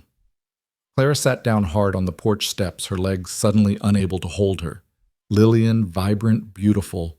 Lillian dead at 25. She asked me to give you this. Thomas pulled out an envelope, Lillian's handwriting across the front. Clara took it with trembling hands but didn't open it. Why did you come all this way? You could have written. I came to apologize. The words seemed to physically pain him. And to see if you might come home. The business, the house I can't manage alone. This is my home now. I can see that. He looked around the ranch, taking in the neat buildings, the well-maintained fences, the obvious prosperity. You've done well for yourself. We've done well, Clara corrected. Jacob and I together. As if summoned by his name, Jacob appeared from the barn, Jonah beside him. They approached warily, Jacob's hand moving instinctively to the pistol at his hip. Mr. Whitmore, Jacob said coolly. Mr. Hartland. Thomas straightened. I've come to inform Clara of her sister's passing and to apologize for my previous behavior. Jacob's expression softened slightly. He moved to stand beside Clara, his hand on her shoulder. I'm sorry for your loss. Lillian was always fragile, Thomas said. Like her mother, Clara got my constitution sturdy and practical. I never appreciated that before. Your loss, Jacob said simply. Thomas looked between them, saw the unity there, the wall of protection Jacob provided. I suppose it was. He remounted his horse. I'll be in town for 2 days if you want to. If you need anything. After he left, Clara finally opened Lillian's letter. It was brief. The handwriting shaky, Clara. I was wrong. About everything. You got the better bargain after all. A man who sees you really sees you. I had beauty, and it brought me nothing but emptiness. Don't name your daughter after me. Let her be her own person, free of our shadows. Your sister Lillian. Clara pressed the letter to her chest and wept for the sister she'd lost long before death, for the might-have-beens, for the waste of all that beauty, with no kindness to back it. Jacob held her through it, steady as always, murmuring comfort against her hair. When the tears finally stopped, he helped her to her feet. Do you want to go to town? Talk to your father. No, he made his choices. I've made mine. She looked up at Jacob. But I would like to plant something for her. A tree, maybe something that will grow beautiful and strong. We'll plant a whole grove if you want. That evening, they planted a young apple tree near the house in sight of the kitchen window. Jonah helped dig the hole, treating the task with the solemnity it deserved. As they patted the last of the soil around the roots, Clara said a prayer for her sister's soul and her own peace. Summer arrived with its usual fierce beauty, the prairie grass growing tall and the sky stretching endlessly blue. Clara grew round with child, moving more slowly, but still insisting on maintaining her garden and cooking for the ranch hands who'd started taking meals at the main house. It was during the July heat when she was hanging wash and thinking about nothing in particular that her water broke. "Jacob," she called surprisingly calm, "I think it's time." What followed was 12 hours of labor that tested every ounce of strength she had. Hattie Patterson arrived like a cavalry charge, taking control with the efficiency of a general. Jacob was banished to the porch, where he paced like a caged wolf, Jonah trying unsuccessfully to distract him. "Men," Hattie snorted. "Useless in a birthing room. Now Clara when the next pain comes." Clara had thought she knew about endurance, about pushing through difficulty. But this was something else entirely primal and overwhelming and absolutely necessary. She thought of her mother, of Lillian, of all the women who'd done this before her, and found strength in their invisible presence. When her daughter finally arrived screaming and perfect, Clara understood for the first time what it meant to create rather than simply sustain. "A girl bull," Hattie announced, cleaning the baby with practiced efficiency. "Healthy and loud, just as she should be." Jacob was allowed in then, his face white with worry, until he saw Clara smiling, holding their daughter. He approached them like they were made of spun glass, afraid to touch. "She's perfect," he breathed. "Look at her fingers, her nose. Clara, she's perfect." "What should we name her?" Clara asked, though she already knew it wouldn't be Lillian.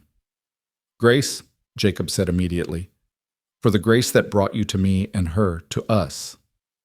"Grace Hartland," Clara agreed. "Our little miracle." As she nursed her daughter for the first time, Jacob beside her and Jonah peeking around the doorframe with wonder on his face, Clara thought about the journey that had brought her here. The unwanted sister, the second choice, the substitute bride, all those labels that had once defined her seemed like someone else's story now. She was Clara Hartland, wife, mother, rancher's partner. She had been chosen and had chosen in return.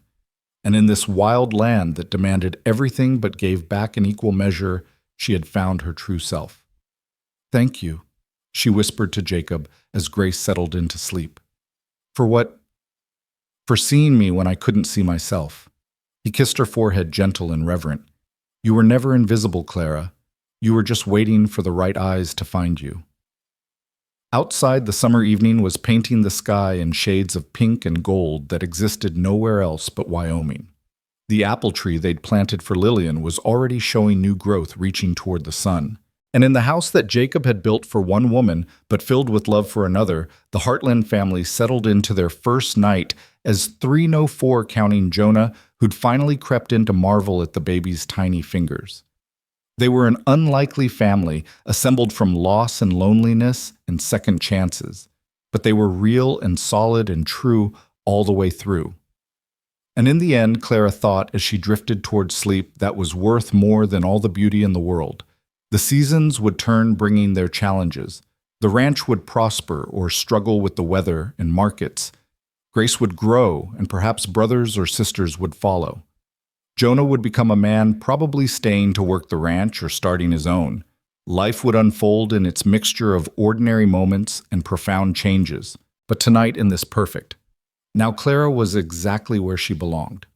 Not as anyone's second choice, but as the heart of a home she'd helped build, loved by people who saw her truly holding a future she'd never dared dream of in her small, careful hands. The drought came when Grace was 3 years old, creeping across the prairie like a slow-moving curse. Clara noticed it first in the garden tomatoes withering despite daily watering cornstalks standing stunted and brown. Then the grass began to die, turning from green to gold to gray, crunching underfoot like broken promises. Jacob stood at the fence line one evening, watching the sunset through dust that hadn't settled in weeks. "We're going to lose everything," he said quietly, the words carried away by wind that brought no rain. Clara shifted Grace on her hip, the child fussing in the heat that wouldn't break even at nightfall. "We've survived worse." "Have we?" He turned to her, and she saw fear in his eyes for the first time since she'd known him. "I've got 40 head of cattle that won't make it another week without water. The creek's down to a trickle. If we don't get rain soon—" He didn't need to finish. Clara knew what drought meant to a ranch bankruptcy failure, the loss of everything they'd built. She'd seen the worry in his ledgers, the dwindling numbers that no amount of careful management could improve. "The Pattersons are selling," Jacob continued. "Hattie came by yesterday. They're going back east while they still have money for train fare." The news hit Clara like a physical blow. Hattie Patterson had been her first friend here, the woman who'd stood by her against Lillian, who'd delivered Grace with steady hands and steadier nerves. When, end of the month, Grace squirmed to get down, toddling toward the porch where Jonah sat whittling. At 18, he'd grown tall and lean, with hands that could gentle a spooked horse or mend fence with equal skill. He caught Grace before she could tumble, swinging her up to make her laugh despite the oppressive heat. "We could sell too," Clara said, carefully testing the words. "Father's been writing. The business is doing better. He'd take us in." Jacob's jaw tightened. "Is that what you want?" "To go back to Boston, back to being Thomas Whitmore's daughter instead of my wife." "I want my family to survive," Clara said sharply. "And if that means swallowing pride and admitting defeat, then it's not defeat." Jacob's voice was fierce. "It's strategy. We sell, now we get something. We wait." He gestured at the dying land. "We get nothing but debt and dead cattle." They stood there in the failing light, the weight of the decision pressing down like the heat itself. Then Grace's voice piped up from the porch. "Mama, why is the sky crying?" Clara looked up confused. The sky was clear stars already beginning to show. But Grace was pointing west where clouds were building, real clouds heavy and dark with promise. "It's not enough," Jacob said, but his voice held a thread of hope. "Even if it rains tonight, it's not enough to save us." But it did rain that night, not enough to end the drought, but enough to buy them time. The cattle drank desperately from puddles that formed in the hard pan. The garden showed signs of life, and Clara found herself thinking of Lillian's letter about not naming her daughter after shadows. "We're not selling," she told Jacob the next morning. "Not yet." "Clara, be practical." "I am being practical. If we sell now, we're just another failed ranch.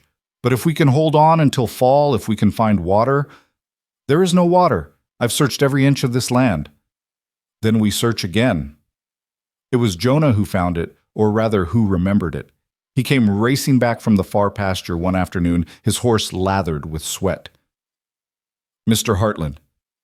"Mrs. Clara, I remembered something my pa told me once about how the Indians used to find water in drought years."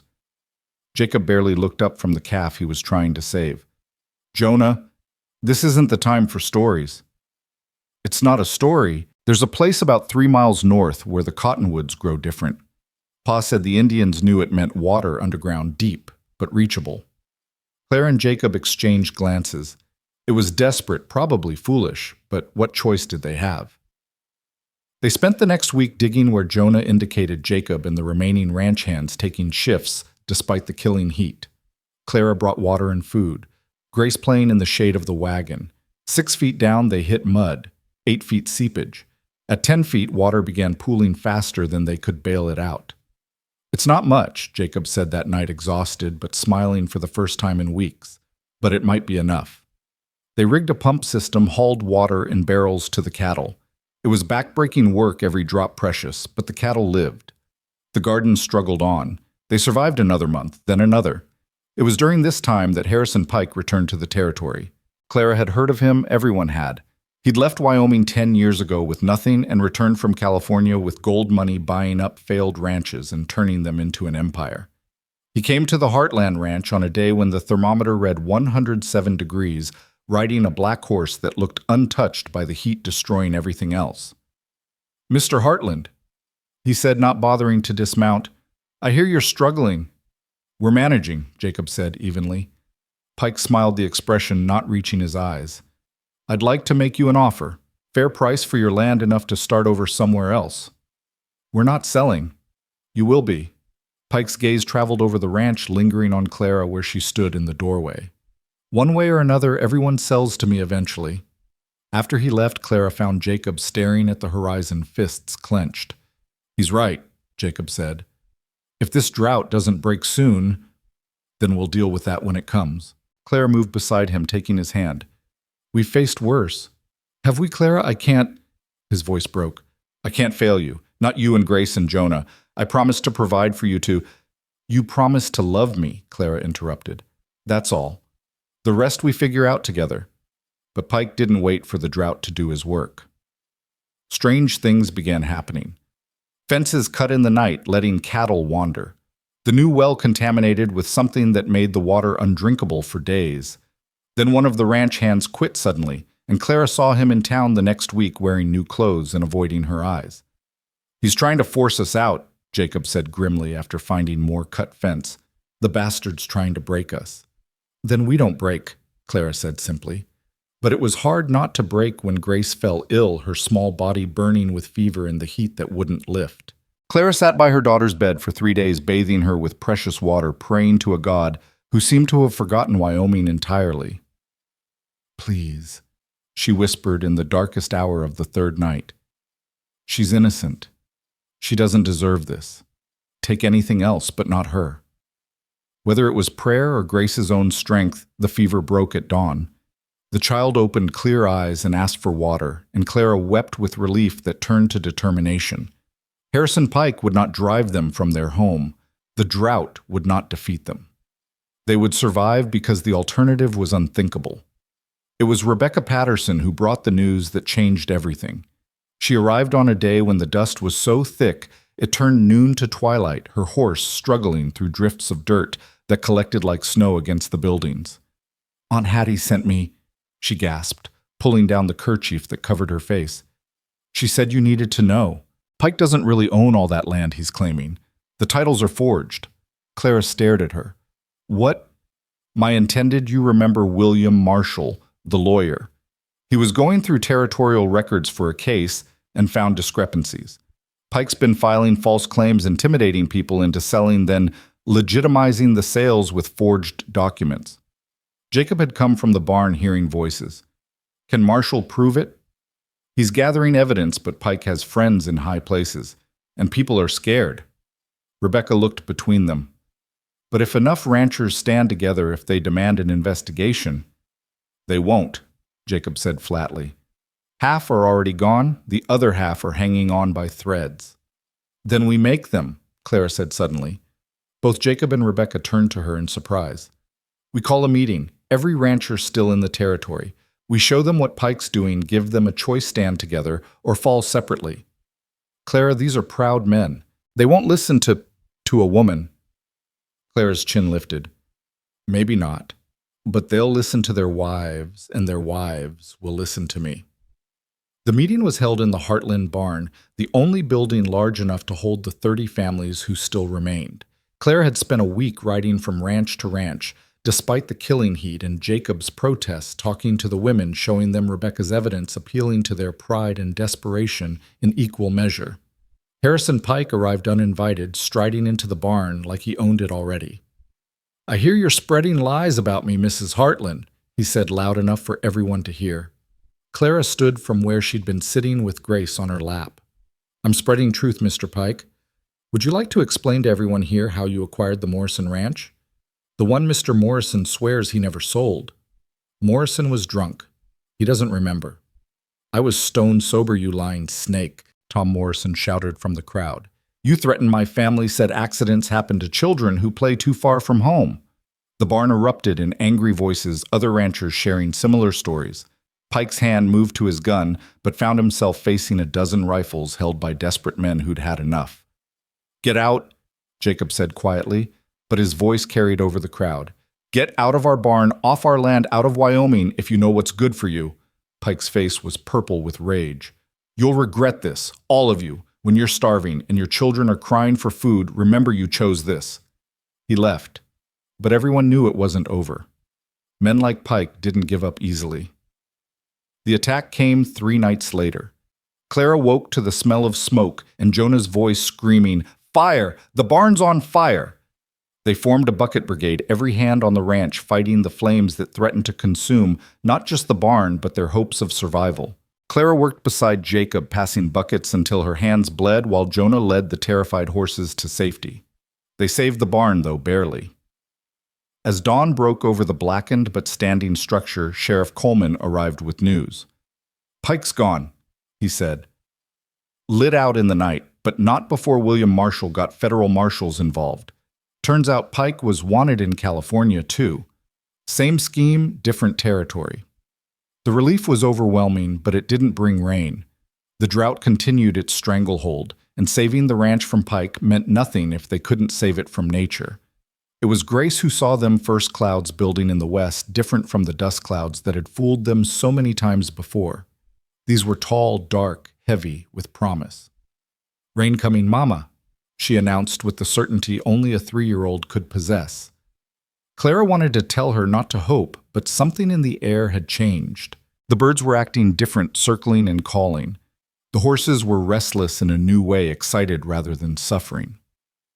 The storm hit that evening with a violence that made Clara think of that night years ago when she'd saved the cattle. But this time she stood on the porch with Jacob's arms around her. Grace safe between them. Jonah beside them, watching the water pour from the sky like God's own forgiveness. It rained for 3 days. Not enough to end the drought completely, but enough to refill the creek to save the remaining cattle to coax life back into the garden. Enough to convince the families who'd stayed that they'd made the right choice. A month later, Hattie Patterson returned from her brief exile in Denver. "Couldn't stand it," she announced, settling back into Clara's kitchen like she'd never left. "All those buildings blocking the sky. How's a person supposed to breathe?" She brought news from the outside world. Pike had been arrested in California. The federal investigation had restored proper land titles, and there was talk of the railroad extending a line that would bring prosperity to the surviving ranchers. "You did it," Hattie told Clara when they were alone. "You saved this valley." "We all saved it," Clara corrected. "No, you stood up when everyone else was ready to lie down. You showed us what courage looks like." Hattie studied her with shrewd eyes. "You're not the same woman who stepped off that stagecoach 5 years ago." Clara thought about that frightened girl, convinced she was nobody's first choice, nobody's priority. That girl was gone, replaced by a woman who knew her own worth, who'd learned that sometimes being second to arrive meant being first to stay. That evening, as the family gathered for supper, a modest meal, their resources still stretched thin but recovering. Clara looked around the table. Jacob weather-beaten, but unbroken, smiling at something Jonah was saying. Jonah no longer a boy, but a young man who'd proven himself in crisis, who'd found water when they desperately needed it. Grace chattering about the rabbits she'd seen, innocent of how close they'd come to losing everything. "I have something to tell you," Clara said when there was a lull in conversation. Jacob looked up, concern flickering across his face. "What is it?" "I'm going to have another baby, in the spring." The joy that erupted around the table was worth more than all the rain in the world. Jacob pulled her close, kissing her soundly while Grace clapped and Jonah whooped. "A baby?" Grace announced importantly. "I'm going to be a big sister." "Yes, you are," Clara laughed, holding her daughter close. "The best big sister." That night, after Grace was asleep and Jonah had retreated to his room, a proper addition they'd built onto the house the previous year, Clara and Jacob stood on the porch, watching stars appear in the clear sky. "We almost lost everything," Jacob said quietly. "But we didn't. Because of you. Your courage, your refusal to give up." Clara leaned into him. "I learned from the best. Remember that night with the storm and the cattle? You showed me that sometimes you have to stand and fight even when the odds are against you. That was different. That was just cattle." "No," Clara said firmly. "It was about protecting what matters, and what matters is this, our family, our home, our life together." A coyote called in the distance, answered by another, their voices carrying across the prairie that was slowly healing from its wounds. The apple tree they'd planted for Lillian had survived the drought, its roots apparently finding water deep underground, and Clara could see its leaves rustling in the moonlight. "Do you ever regret it?" Jacob asked suddenly. "Coming here?" "Choosing this life, you could have had comfort in Boston's safety, predictability." Clara turned in his arms, looking up at the man who'd taught her she was worth choosing. Every single day of drought and fire and fear was worth it because it led to this moment. Standing here with you, carrying our child, knowing that Grace is safe in her bed and Jonah is home where he belongs. She reached up to trace the scar on his face, the mark of old battles survived. You asked me once if I was trustworthy. I asked you the same question with my actions every day staying when I could have run fighting, when I could have surrendered. We've proven ourselves to each other, Jacob. We're not second choices or substitutes or settlements. We're the real thing tested by fire and drought and human greed and still standing. He kissed her, then deep and sure. And Clara knew that all the fancy words Lillian might have written could never match the simple truth of this moment. Two people who'd found each other against all odds, who'd chosen each other despite easier paths, who'd built something worth saving in a land that tested everything. The drought would be remembered in Wyoming history as one of the worst, but also as the time when communities learned to stand together. Harrison Pike's name would become a cautionary tale told in saloons and general stores. The Hartland Ranch would recover and eventually prosper, becoming one of the most successful in the territory. But on this night, with the promise of rain in the air and new life growing within her, Clara thought not of history or prosperity, but of grace, the grace that had brought her here, that had sustained them through trials, that had transformed a frightened Boston spinster into a Wyoming rancher's wife who knew her own worth. "Come to bed," Jacob said, his voice rough with emotion. "Tomorrow, we start planning for that new baby." "Always planning," Clara teased. "What about just living in this moment? This moment." He swept her up into his arms, making her laugh. "This moment is perfect. You're here, you're mine, and we're home."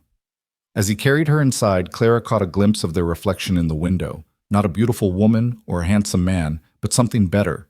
Two people worn smooth by hardship, strengthened by survival, polished by love into something that would last. She thought of Lillian, one last time, her beautiful sister who'd sought easy paths and found only emptiness. Lillian had been the first choice, the golden daughter, the one everyone noticed. But Clara had become the true choice, the lasting choice, the choice that mattered when the world fell apart and needed rebuilding. And that she thought as Jacob set her gently on their bed, as she heard Grace murmur in her sleep down the hall, as Jonah's boots hit the floor in his room, as the ranch settled into nighttime quiet, that was worth more than all the beauty in Boston, all the gold in California, all the easy choices in the world. She was Clara Hartland, and she was exactly where she belonged.